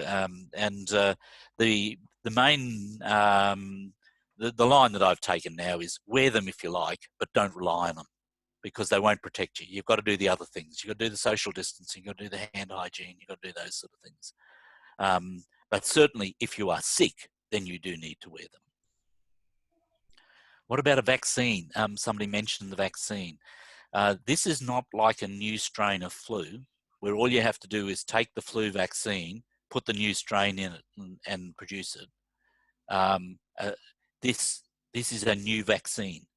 And if, as Ian Fraser, who did a lot of work around the HPV virus and developed a vaccine for human papillomavirus, said if we are successful in gaining a vaccine, it will be the first vaccine to a coronavirus. So it's not a given. There are huge amounts of money being poured into this, because the only way of stopping this disease is to have herd immunity. You achieve that either by allowing everybody to get sick, but a lot of people are going to die if you do that, or you find a vaccine to induce herd immunity. That's the only way we'll stop it spreading amongst those countries where it is widespread. Different situation for us, you and us. We've got small cases, we can stop its outbreak. But if you're already there in the States or France or whatever, then you've just got to get to herd immunity at some stage, and that'll stop the spread of the virus.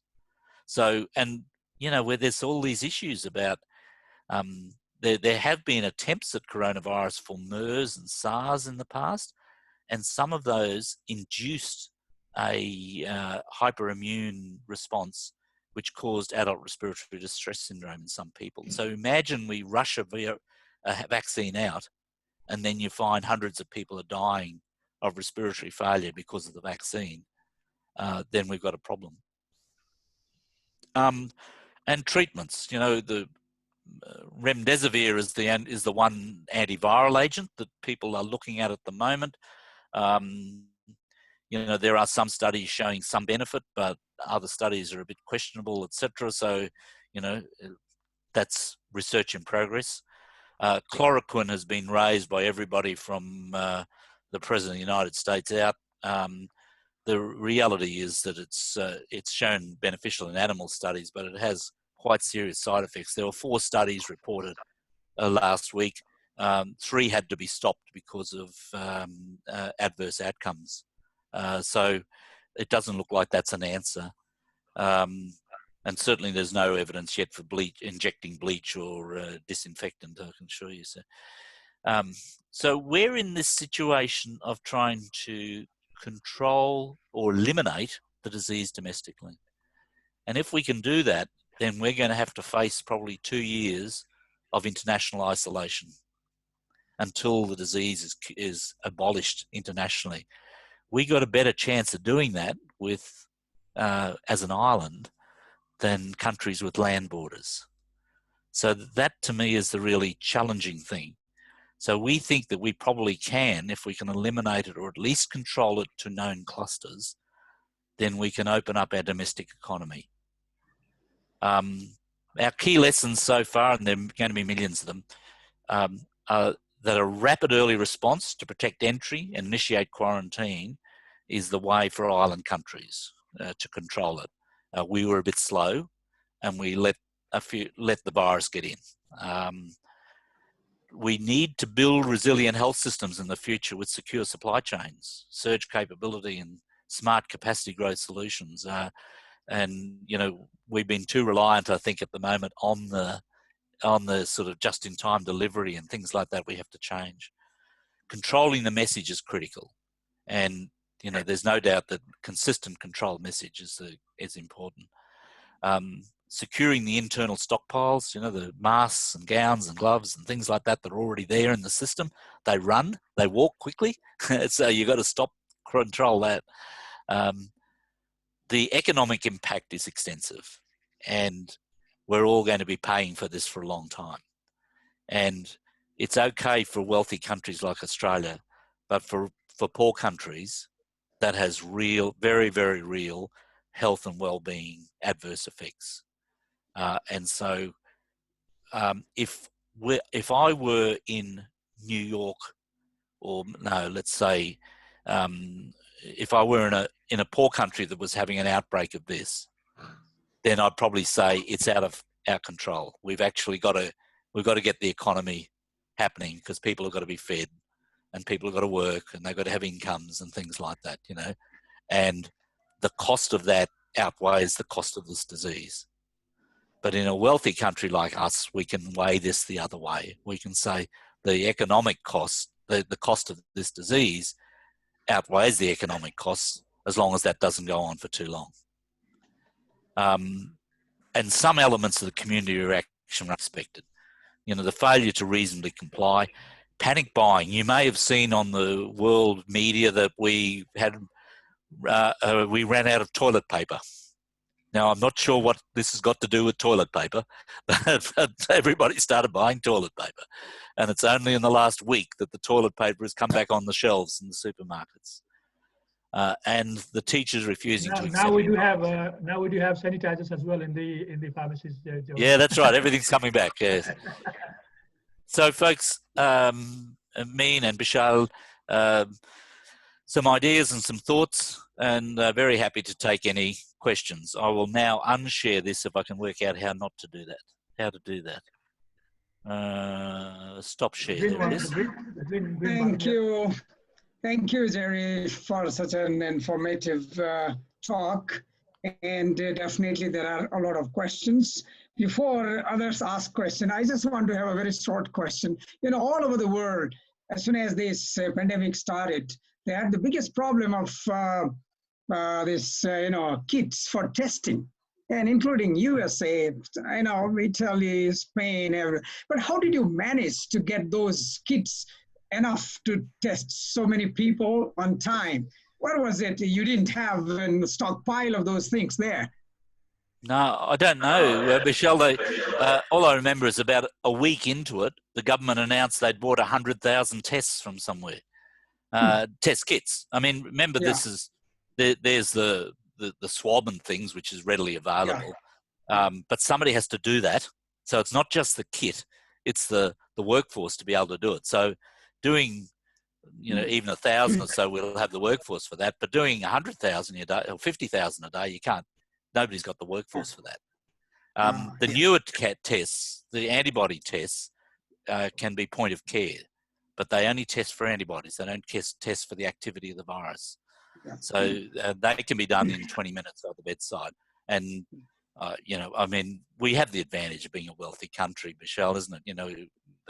We got a lot of money. We can go buying things if we need it. And I don't know where they got them from.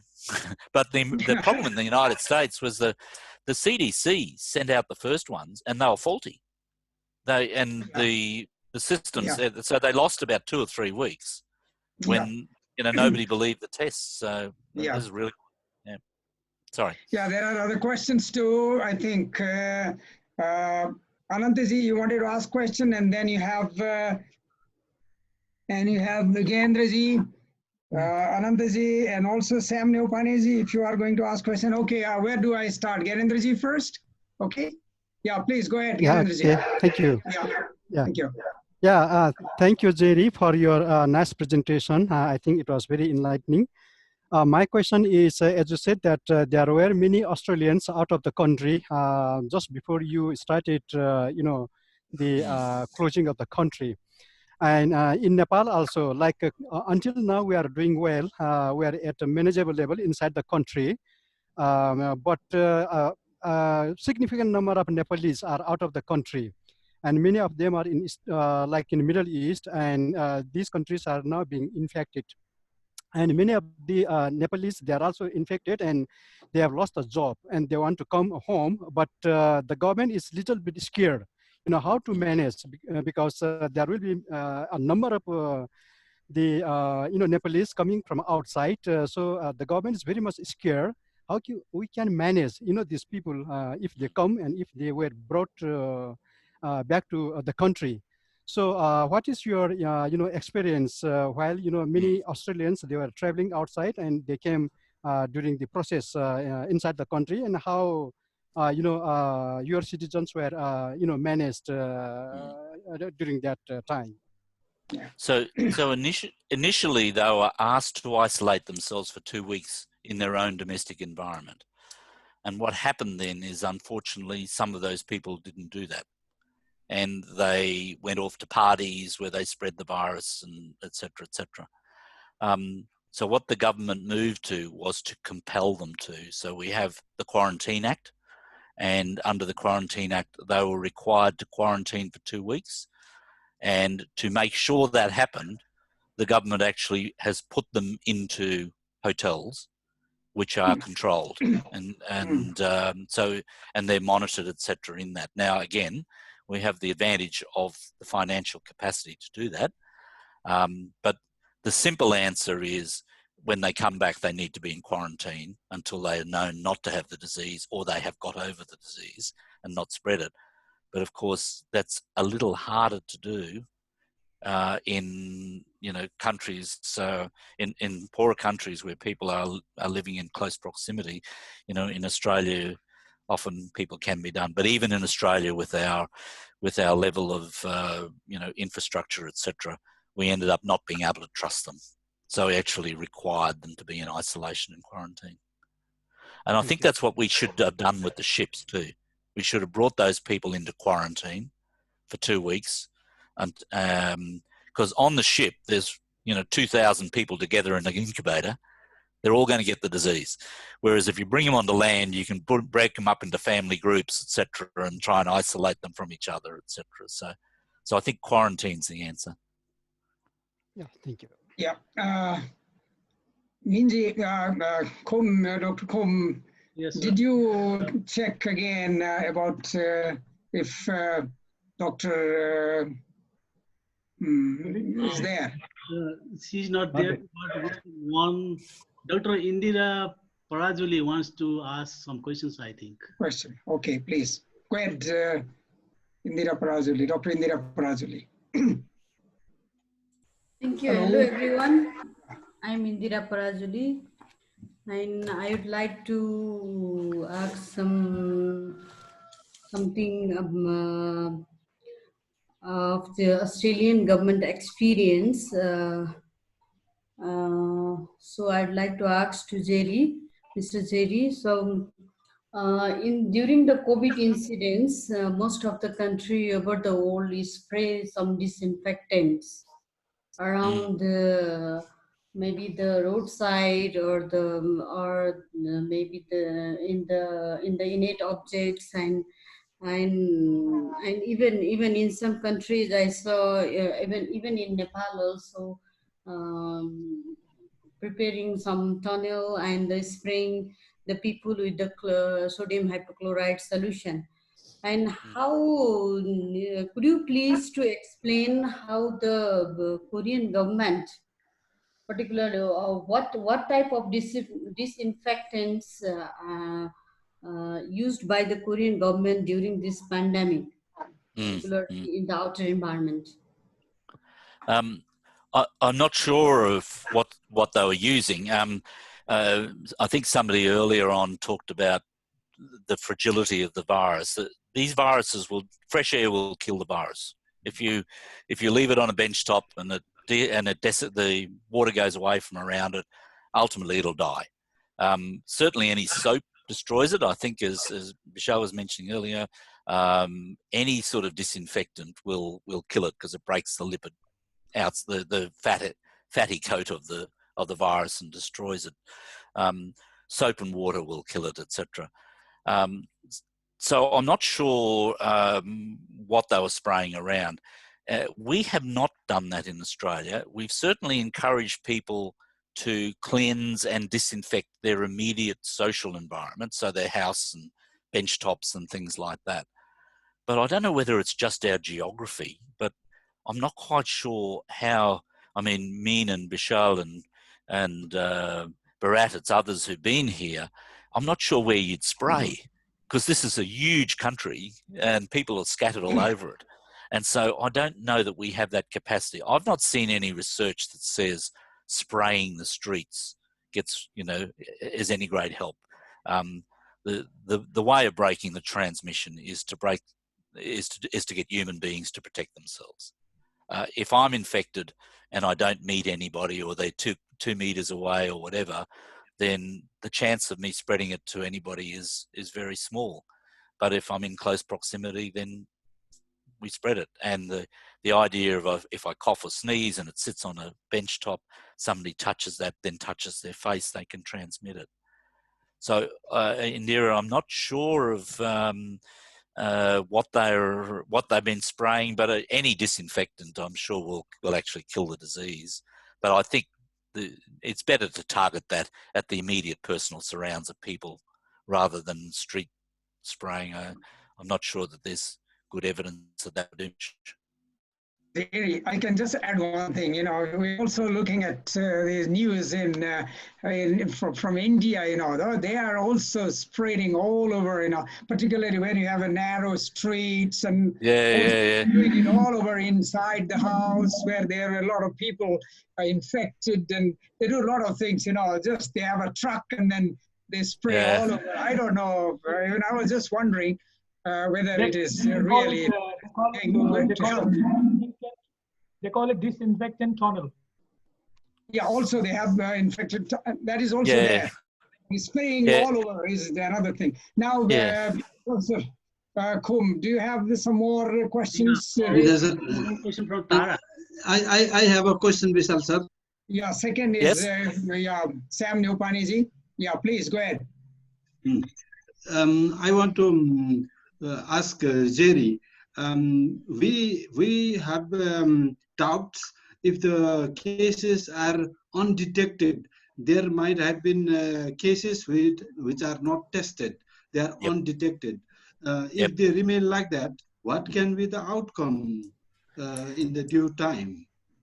I think even in the countries that do, let me give you a quick comparison. If you compare Australia, where we've done 750,000 tests and found 8,000 positive cases, compared to the United States that's done 5 tests for every 1 case, then very clearly there's a lot of people that in the United States who've got this disease who haven't been tested.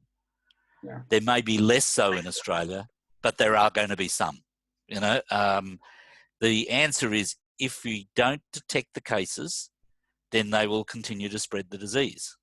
And the problem with that is they may spread it. The thing that worries us are clusters amongst young people where they don't interact with any older people. So they'll just keep passing it on from one to the other to the other.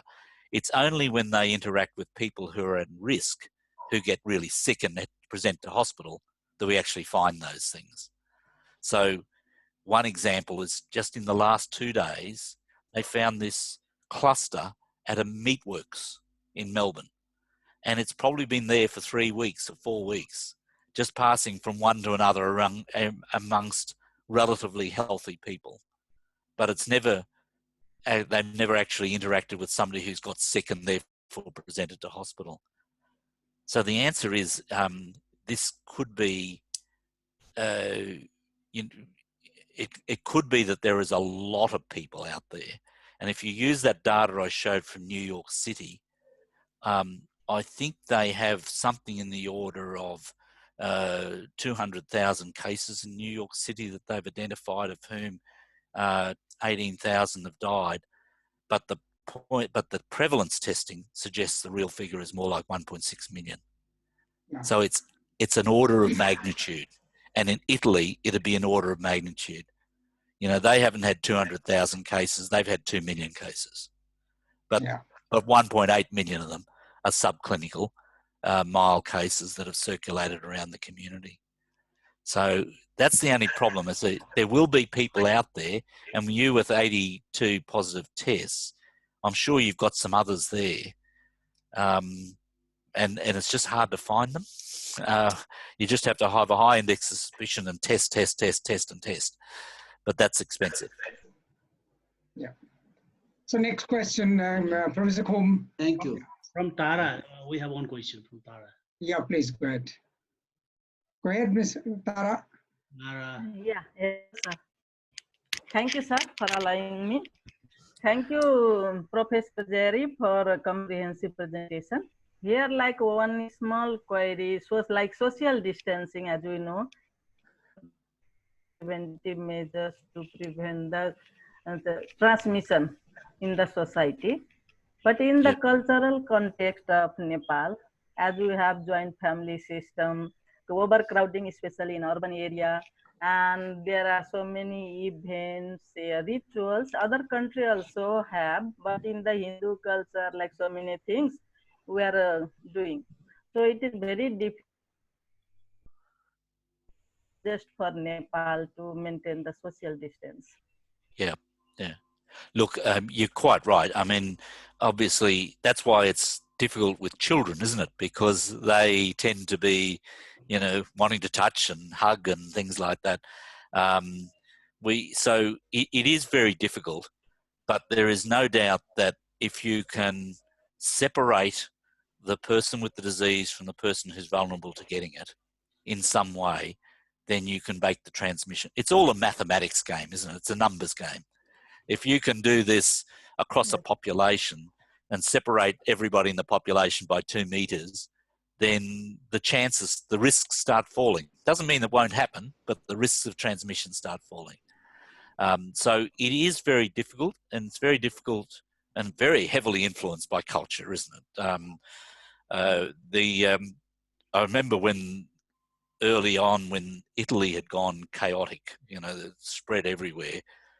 And people were saying, is that going to happen in Australia? And I remember thinking at the time, well, this is Italy. Italy is chaotic at the best of times. You know, they are, you know, they're culturally in your face, and you know, very.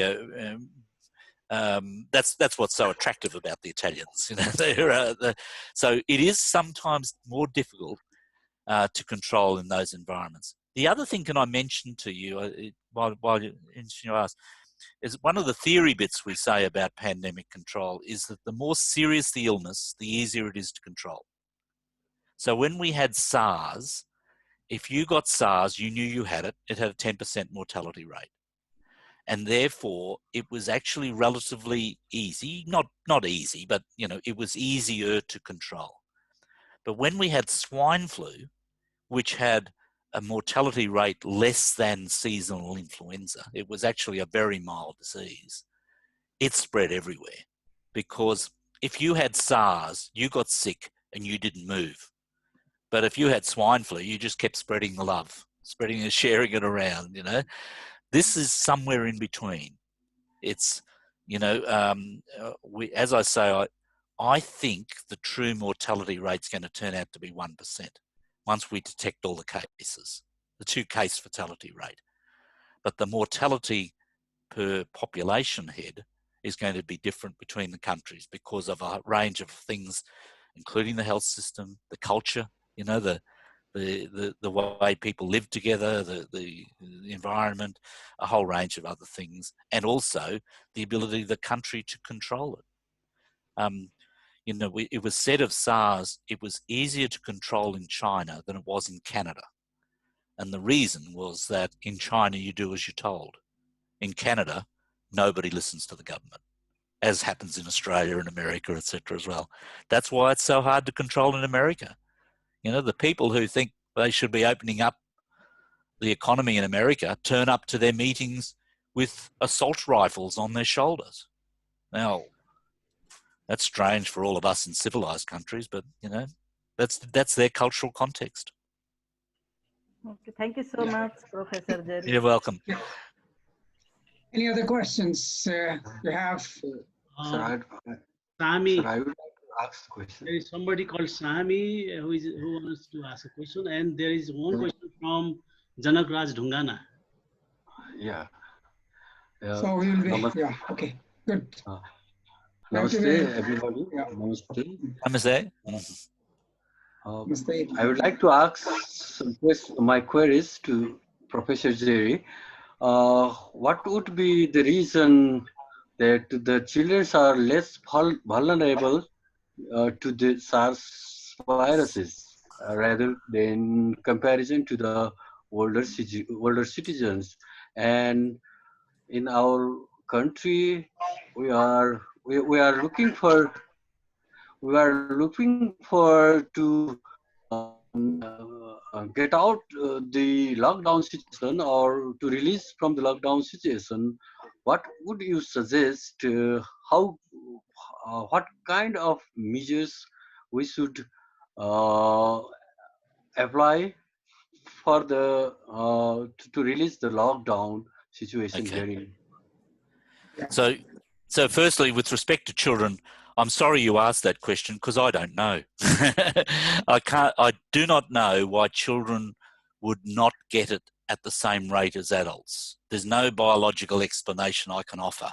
I can understand why they didn't get sick with it, because they're fit and healthy and they don't have chronic diseases and they don't have, and their immune systems are, are fresh and new, and so I can understand that, but I can't understand why they wouldn't be getting it. And the evidence seems to be is that they actually don't seem to be getting it as frequently as older people. So I'm sorry, that's one for the bigger brains than mine.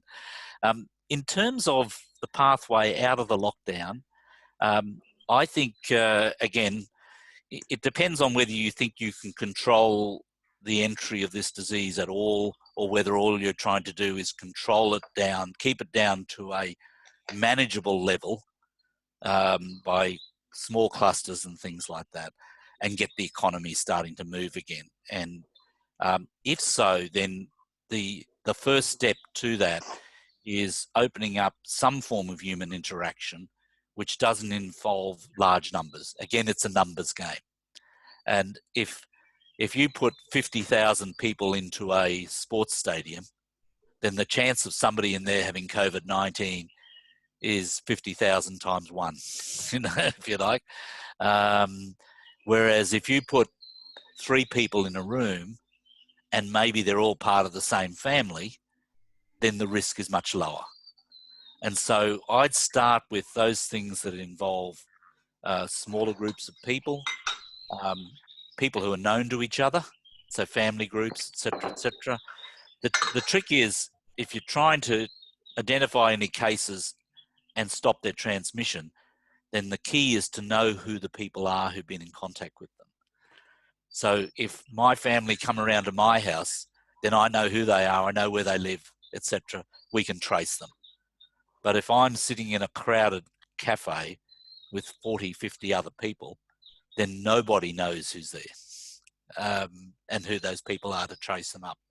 So I'd start with that, small groups, etc. And if the disease doesn't seem to be breaking out, you might get more adventurous into larger groups and get cafes and things like that running. But the first thing is getting people working again, and that in our environment is things like, you know, cafes and you know, shops and trade and things like that. You know, that's important. If I may, the other interesting thing that we did find is the definition. We said only essential workers should be going to work. And once you ask that question, you start finding how broad that definition is. So we could think of, yes, the doctors and nurses, but they need transport workers to get them there. They need people to supply them. They need food, power, fuel.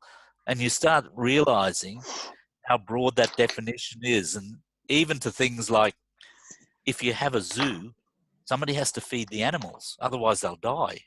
You know, so you start having a very broad definition of what is an essential worker as the basic core.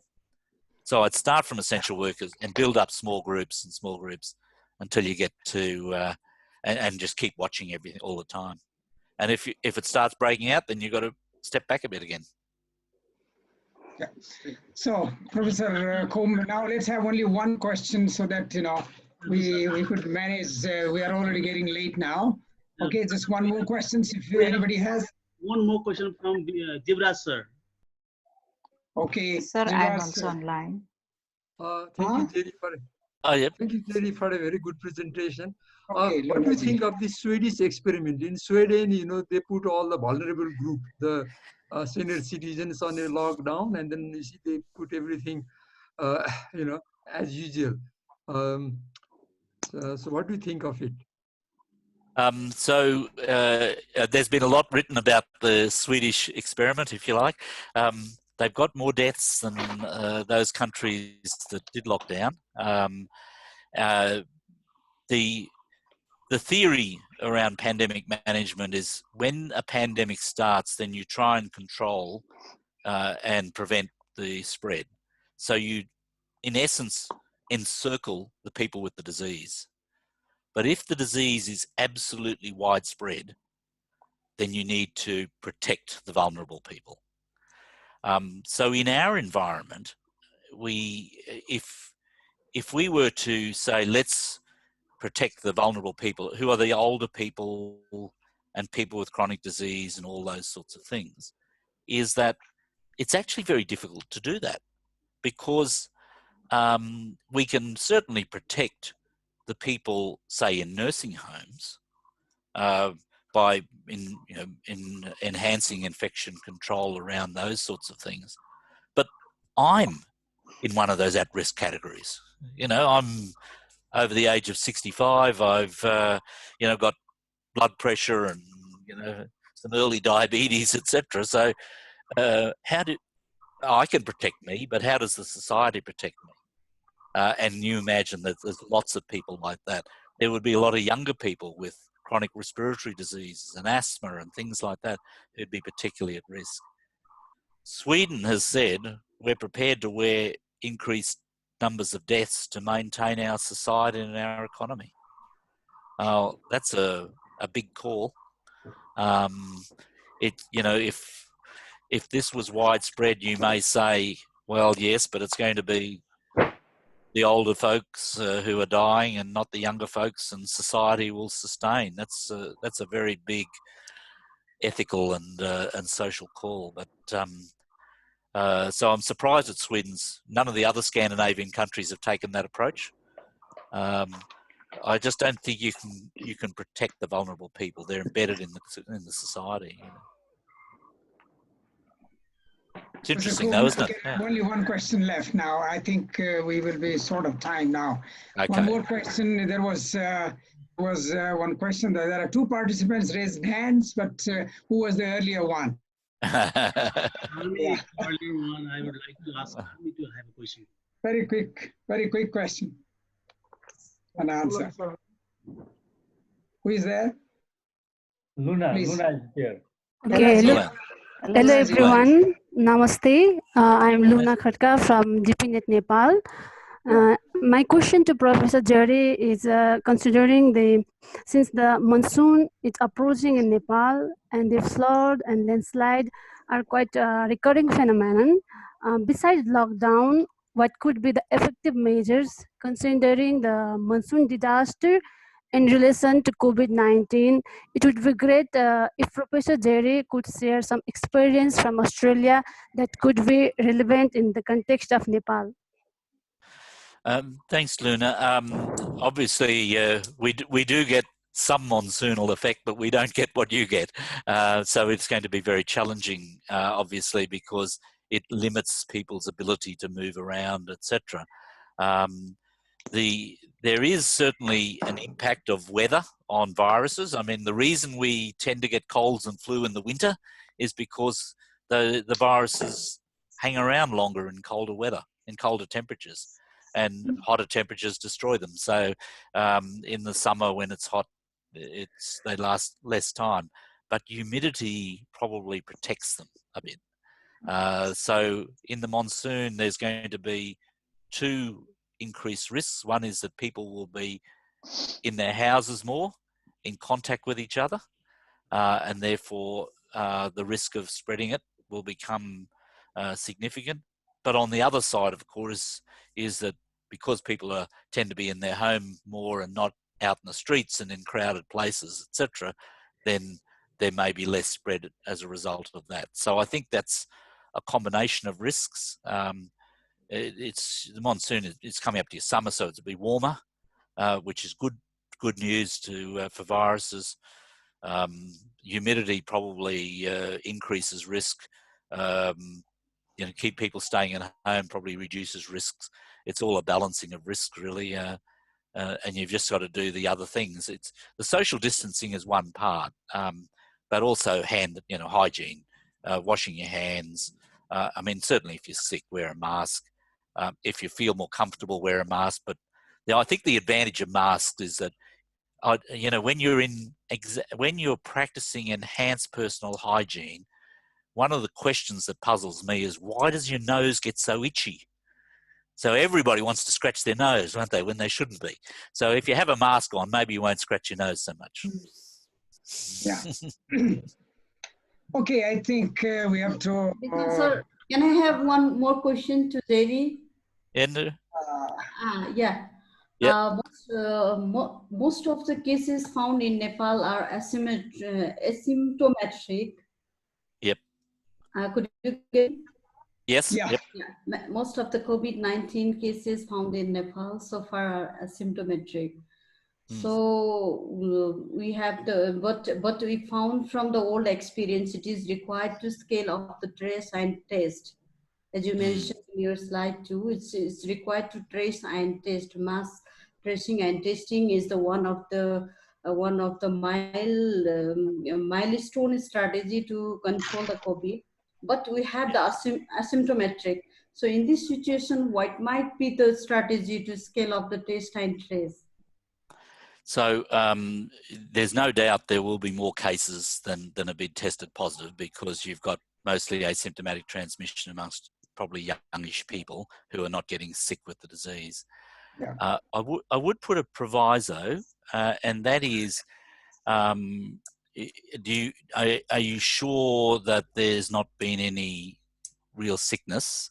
The reason I say that is there's a study that's come out in the last 2 days from Italy, which suggests that the real death rate could be actually twice as high as the reported death rate, because what they've done is compared the death rate over these last 4 months with the death rate in those areas in the previous 5 years, and they found that there's been a 49% increase, half of which is accounted for by the people who tested positive for COVID-19, and the other half is not. So it could be that there are people dying in nursing homes or in small villages or isolated areas or whatever who aren't getting tested, and are being, remembering this is elderly people, so they could be people who have chronic disease, cancers, immunosuppression, things like that, Indira. So that's the only proviso. But apart from that, as we say, I suspect that, we know that 80% of the people who are diagnosed with the disease are asymptomatic. When you extrapolate that to the fact that probably only, a proportion, it may be as little as 1 in 5 of the people who get the disease are being diagnosed with the disease, then the asymptomatic transmission is quite extensive. And the only way to find it is to test, and test. Yeah. Obviously. Yeah, I think we have to wind up this talk now. Professor Jerry, thank you so much for your presentation and also answering the questions. And thanks also to all the people who were asking the questions. Now we have the last presentation, and that, as I already mentioned earlier, that it is by Dr.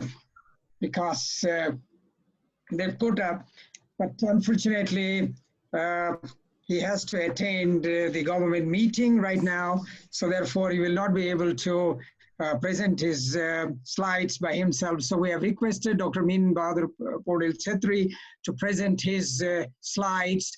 There is no other option, but in the meantime, I just wanted to, the slides are prepared by Dr. Devkota.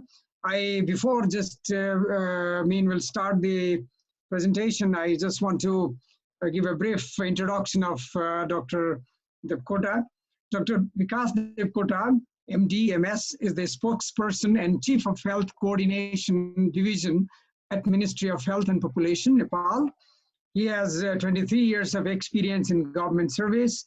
Currently, he is actively engaged in the management of the coronavirus pandemics in Nepal. As we all know, we hear him every day, media briefing on the pandemic situations in the country. So I'm pleased to request Dr. Min Chetri to present his slides. And if there are any questions, we can just, pass on to him. Maybe, that's the only way we can do it, because Dr. Min will not be answering any questions on behalf of Dr. Vikas Devkota. So I request Dr. Chetri to start his presentation. Thank you. Okay, thank you, Vishal sir, and thank you everybody for attending this Zoom meeting. And my special thanks goes to Professor Jerry, who accepted our request to attend this Zoom meeting organized by Ncdm, DPNet, TU, and NAST. I think Jerry is muted. Okay. Went on to mute. I just wanted to thank you. And thank you, mate. Yeah, in the meantime, I would also like to thank other attendees here, particularly to Dipendra sir, Jibraj sir, and the BC of NAST, and the chairperson of TVNet, and Kavirajji. I think Navratji already left, our parliament member. Anyway, on behalf of Dr. Vikas Devkota, I'm going to present these slides here. Have you seen? Yes, we can see the slide here. Okay. I will read out, and in the end, here I have noted some bright aspect or good news from Nepal, and also major issues we are facing. If the time permits, we are over the time, but I think it will not take that much of time. So these slides are prepared by Dr. Vikas Depota, as mentioned by Professor Vishalnath Upreti. He is the division chief and spokesperson from the Ministry of Health and Population, and he is attending the press conference each and every day to update about the COVID-19 situation in Nepal. So the institutional structure here in Nepal is like this. There is high-level coordination committee for the prevention and control of COVID-19, which is headed by Honorable Deputy Prime Minister Ishwar Pokhrel.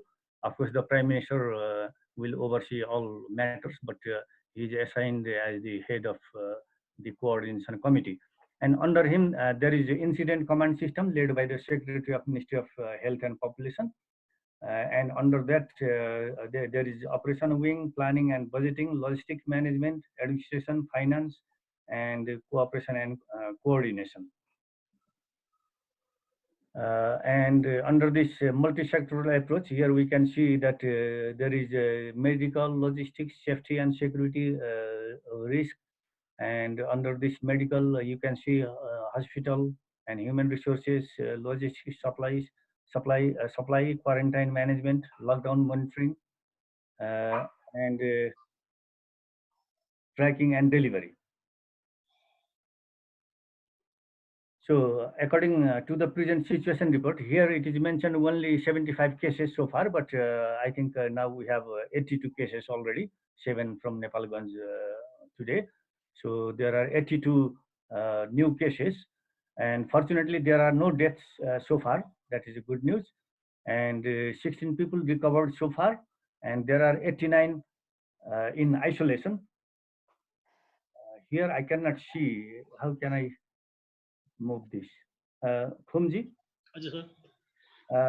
It's blocked, yeah. On right hand side, I cannot see this.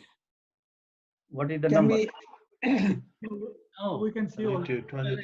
Minimize गरिदिनु sir. Minimize. Okay, minimize the slide. Minimize the slide. Yeah, 22,978, right? Yeah. Okay, and the testing status is like this: 13,424 plus is polymers chain reaction (PCR), and RDT test is 49,688, and there are 17 PCR testing sites all over the country. And these are the mitigative measures: lockdown strategy, which is well known to everybody, and social distancing. Actually, here social distancing means physical distancing as well. So, in my opinion, it is better to say physical distancing than social distancing anyway. And aggressive tracing, testing, and treatment, which the government is trying its best, but people are not yet satisfied because the testing sites, testing tools and equipments, and the human resources are still lacking, and particularly the PPEs, personal protective equipments, and quarantine and isolation in national and sub-national level. These are the supportive measures. Number one is lockdown helped Nepal in slowing down the transmission rates, and its impact on multiple sectors was visible. For this, distribution is being run through all the local bodies to those in need, and multiple economic policies in place. So this is the ongoing. These are the ongoing activities: case investigation and contact tracing, and PCR testing capacity significantly increased. And phenomenal coordination in all the 3 tiers of governance, from federal to provincial to local level, and helped in creating over 49,144 quarantine beds and 3,059 isolation units. and ongoing training to frontline health workers. Here, the government has also tried to request and to train the health workers who were not active, not working, not in service, or maybe they were retired, and they are trying to rehire them or to activate them, which is a very good thing in my opinion. And these are the steps of risk communication. Number one is led by NHEICC. Multiple partners are working together to educate the public, and daily virtual press briefings by designated spokespersons, particularly Dr. Bikash Devkota is doing this job, and his assistant as well. And briefings to health cluster partners at weekly health cluster meetings, and external development partners by relevant Ministry of Health and Population officials. And third step is call center with 2 4-digit toll-free numbers. I think number are here. I don't need to read. 1115 and 1133, established for dissemination of corona-related information and follow-up of asymptomatic international passengers in self-quarantine. And number 4 is technical knowledge sharing by different technical experts. Maybe the government is doing this by contacting the potential technical persons. So this is the mobile application and website. I think we all are aware of this. And our best practices so far are evacuation of Nepalese stranded people from Wuhan, China, and timely lockdown strategy, and mobilizing female community health volunteers, which I already mentioned earlier also, for contact tracing, and developing ambulance network to support chronic disease patients for regular treatment, specific hospitals for COVID-19 at central and provincial level. And since there are many more private hospitals also, but the government has been able to specify government hospitals only, particularly so far as I know. Private hospitals have been found reluctant to address these COVID-19 cases, if I'm not wrong. And innovation in development of personal protective equipments using locally available materials. I don't know how safe they are. And national and sub-national coordination is there is a health cluster activation and private sector mobilization, regular communication with donors, with partner agencies, and laboratory quality assurance by international experts. And these are the challenges, issues. Supply chain of medical logistics. Still, we are lacking medical equipments, and they are underway. The Nepal Army is, I think, importing from China, but they are not yet here. And shortage of personal protective equipment, which is highlighted earlier also. And there is the limited number of surveillance experts and epidemiologists and other human resources as well. So these are the slides given by Dr. Bikash Devkota on behalf of Ncdm. I would like to thank him for this contribution. And it would have been much better if he was here and he could make his own presentation. And here I have noted some points on the basis of previous presentations and media reportings. And Professor Dr. Damodar Pokhrel has already highlighted other issues related to Nepal. So the good thing with us, in my opinion, is that the spread of this COVID-19 is so far, I should say, minor or slow, I should say. I don't know whether it is due to the lack of the testing, or maybe due to the immunity power of Nepalese people, or maybe due to the resistance of our people, or maybe because of the food habit, because these all these things are in the media also. So I'm telling this, I'm sharing this with you on the basis of those sources. So no, you finished it?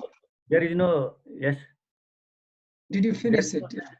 There is no scientific evidence, but I think it has come to media that these maybe the regions of low cases. But still, we are in a vulnerable situation. So the threat is not yet over. And there are actually many more issues which I have noted here. And the number one, so far as I know, is the reliability of the testing kit, particularly for the RDT. And another issue is, the concern and our worry is that the private hospitals are not participating actively. Maybe they have their own limitations, but the government has not been able to convince them to treat COVID patients. And number two, I should say, is you see the border control. We have threat from India.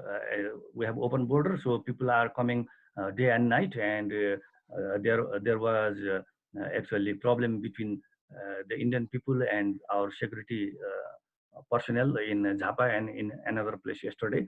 So this is a very serious situation. Border control is another major issue at this point of time. And another thing, maybe Dr. Damodar Pokhrel, Professor Pokhrel can tell in detail.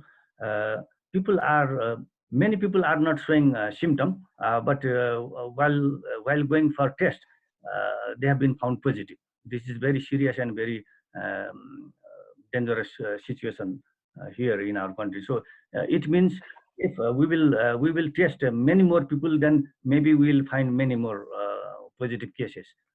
That is a speculation, maybe wrong. So no symptom is another issue, and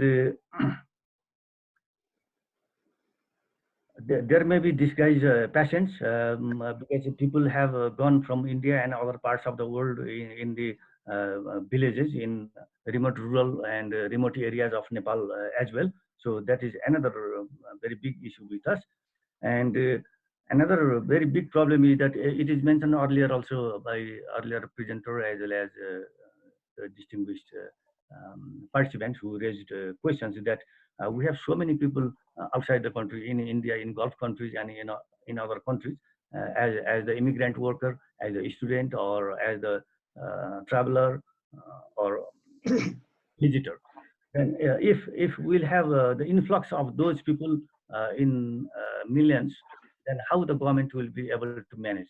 And it doesn't seem that the government is very serious in this matter, and the government has any proactive strategy for this.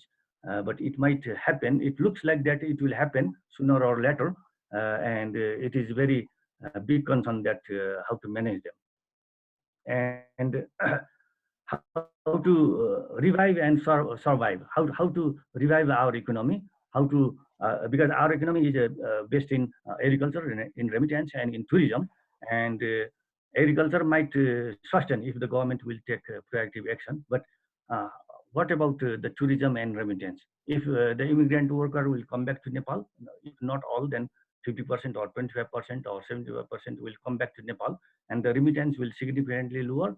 And also, you see, since our trade also is impacted, the revenue generation also will be impacted. So revenue will also be lower down. So revival of economy is another big issue. So I think we don't have much time to explain it all.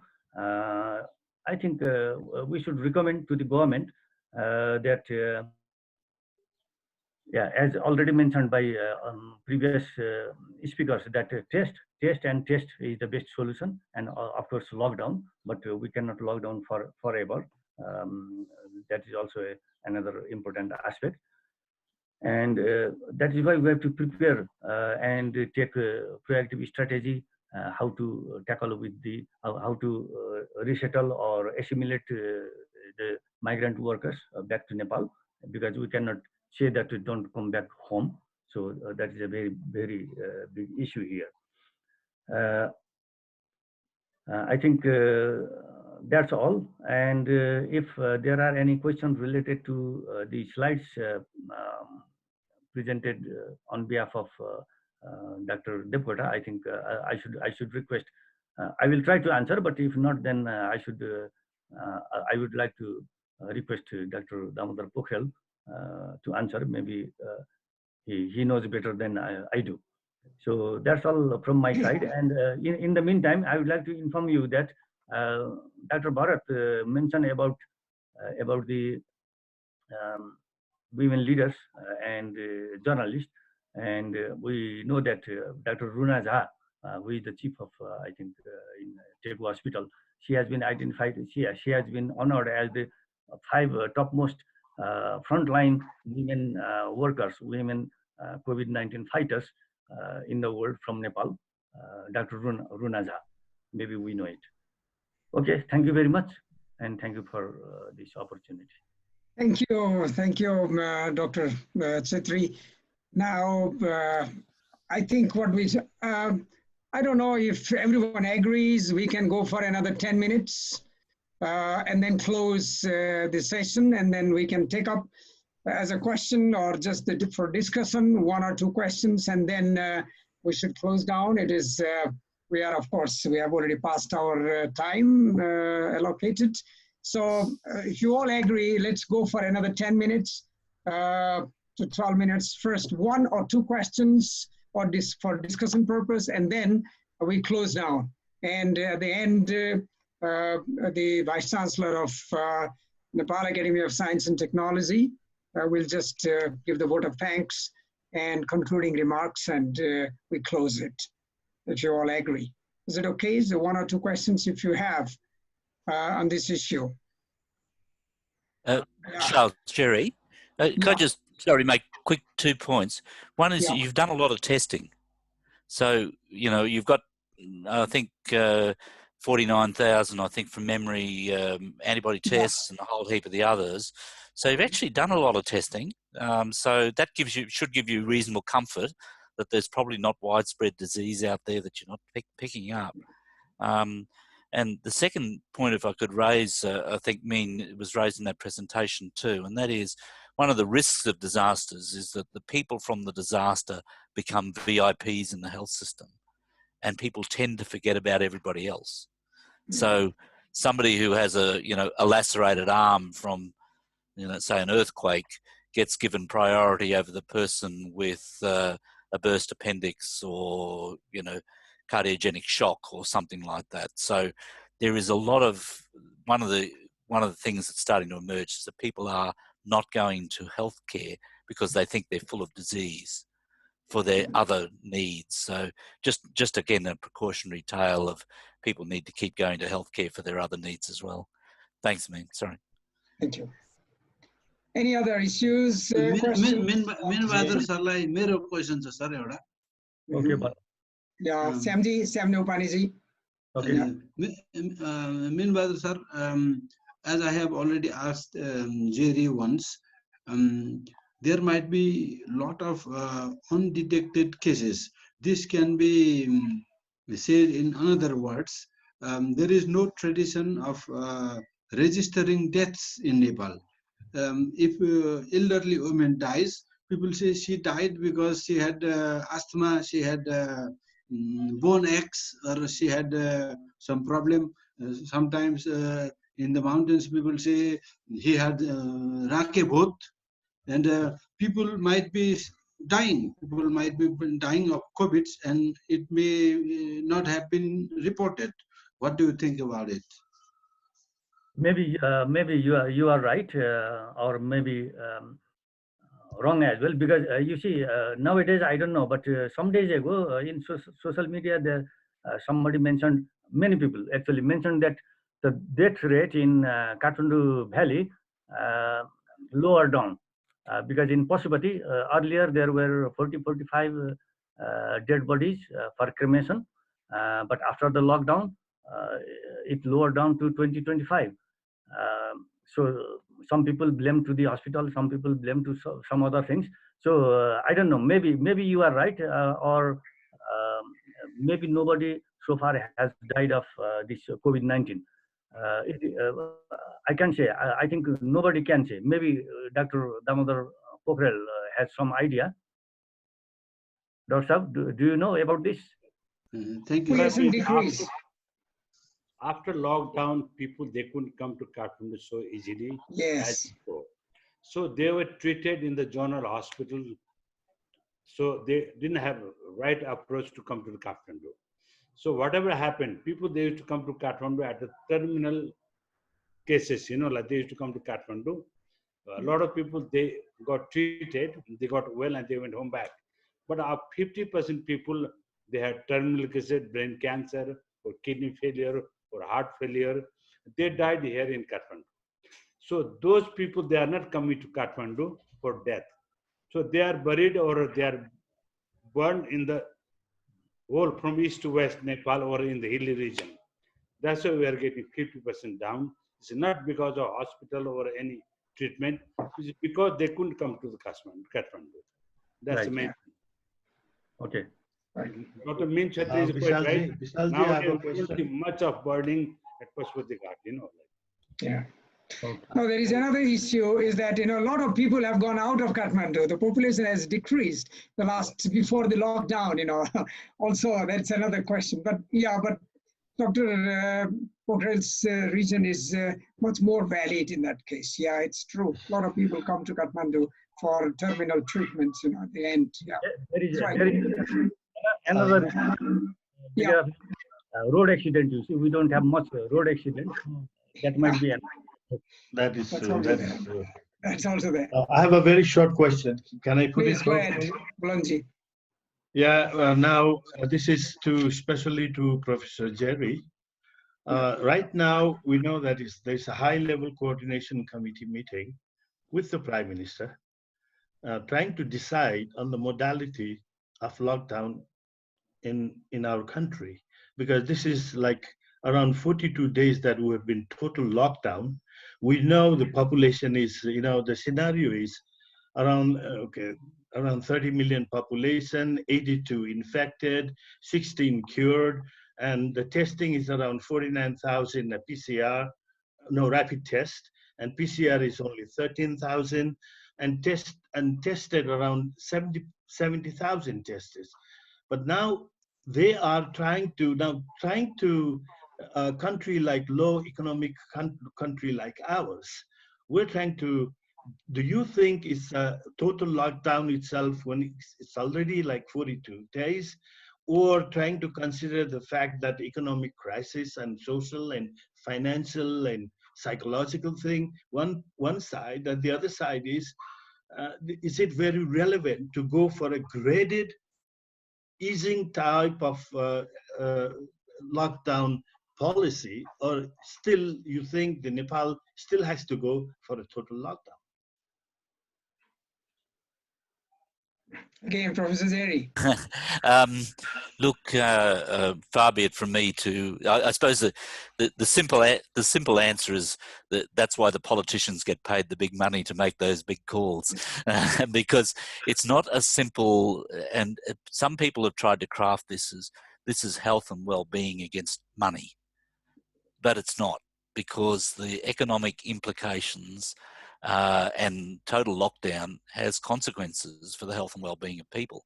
At one extreme is mental health, that there's, increased domestic violence rates and a whole range of things, when you force people to stay home and cause them stress when they've lost their jobs and lost their income, they don't know how to feed their kids. But if you also close down the non-essential health things, then that involves things like, diagnostic procedures for people who might have cancer, a whole range of things that if you keep that closed for too long, then there's people going to die because their cancers are diagnosed late, et cetera, et cetera. And the other part of thinking this through is to say, well, if we don't do it now, what's going to be different in a month or 2 months or 3 months? Considering that you've got land borders, you've got people coming and going over probably mountainous tracks that are hard to control, etc. So I'd be sympathetic to a notion that says we need to get some activity happening, because it's not going to be that much different for the next until we get a vaccine and this disease goes away. So we're going to have to do it sometime or other. And if you do it carefully, considering that you've done a pretty good job in controlling this disease in your country, if you do it carefully and keep watching and keep testing and do it gently, then it might be okay. So I can see the argument, but I think if we complete lockdown until this disease goes away in 18 months, it's just not feasible, and a lot of people will die if we do that. So I think you've got to start opening up. If I were in Italy, I noticed they're opening up and things like that. They've just accepted that this disease has got beyond them, and the best thing they can do is protect the vulnerable and try and get some level of activity recurring over the next 12 to 18 months until either the disease dies away or a vaccine occurs and kills it.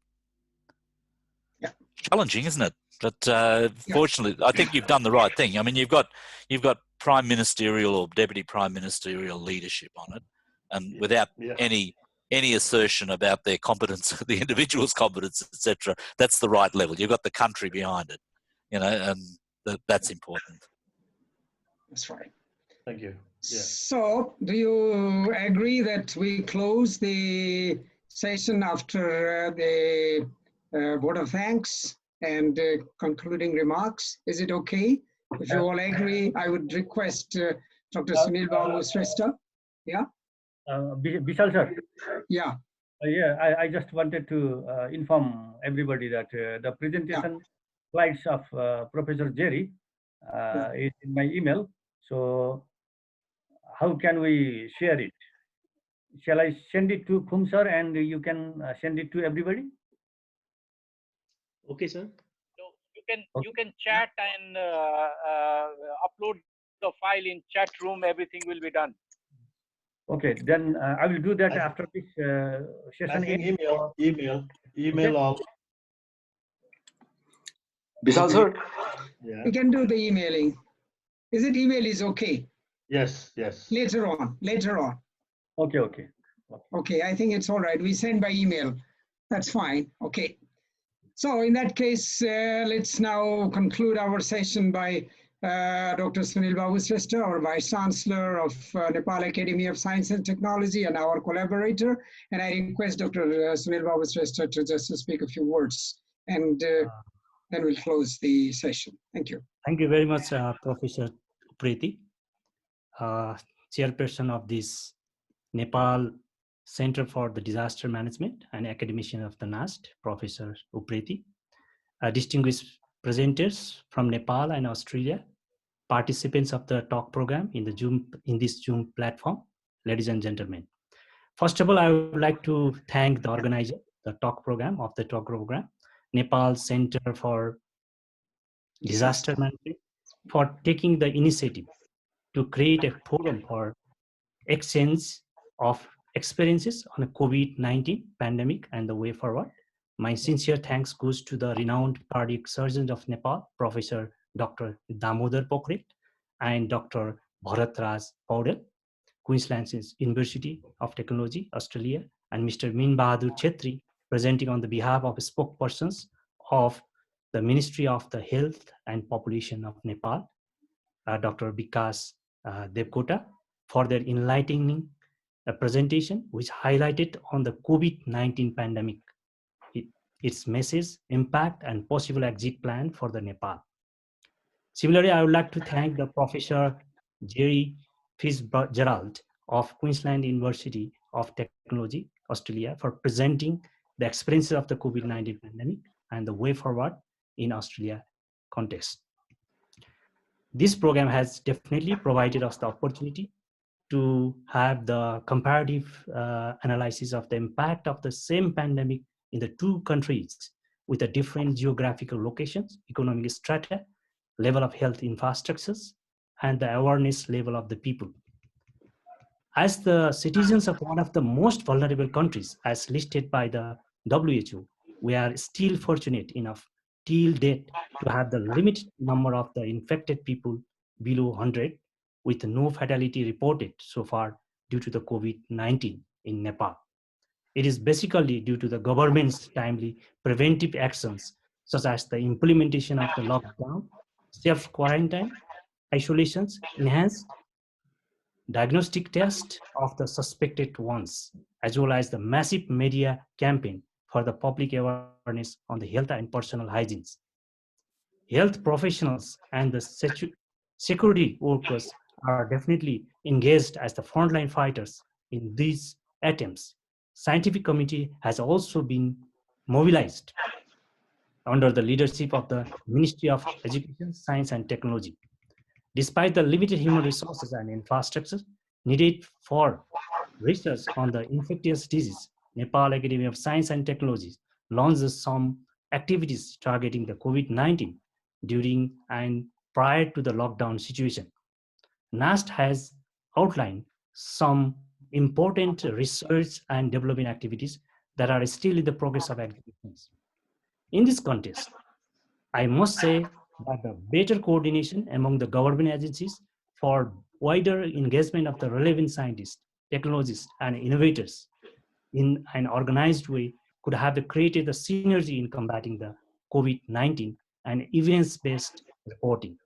Such lapses are mutual, are also the natural because of our less preparedness for this type of the pandemic.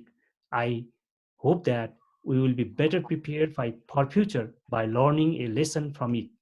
This pandemic is sure to leave a deep scar on the socio-economic phase of the world in general, Nepal in particular. It may lead to a new world order for which we all should remain prepared. As the saying goes, the every cloud has a silver lining. This pandemic has also given a clear message to the world, especially to the countries like ours, to enhance the scientific research through better equipped facilities and the resources. Hence, I appeal the government of Nepal to allocate the better funds to develop the research infrastructures and create a conducive environment to engage the sufficient Nepalese export to pave the way for the safer future.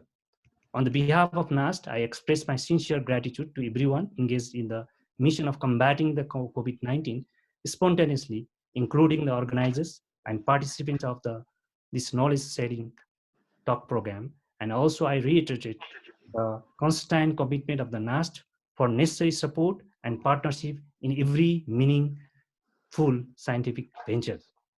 With this note, I hereby conclude my remarks. Stay healthy and stay happy. Thank you for all. Thank you. Thank you, Sunil sir, for your concluding remarks. And at the end, I thank you all we tried to do this. This was the first time that we did this kind of meeting. Maybe there were some lacks, during our this presentation and this talk program. We hope to improve in the future. It's just the first experience we had this one. And maybe in future we may have some more such programs to be organized. With this note, I thank you all, and we close down this meeting. Thank you. Thank you very much.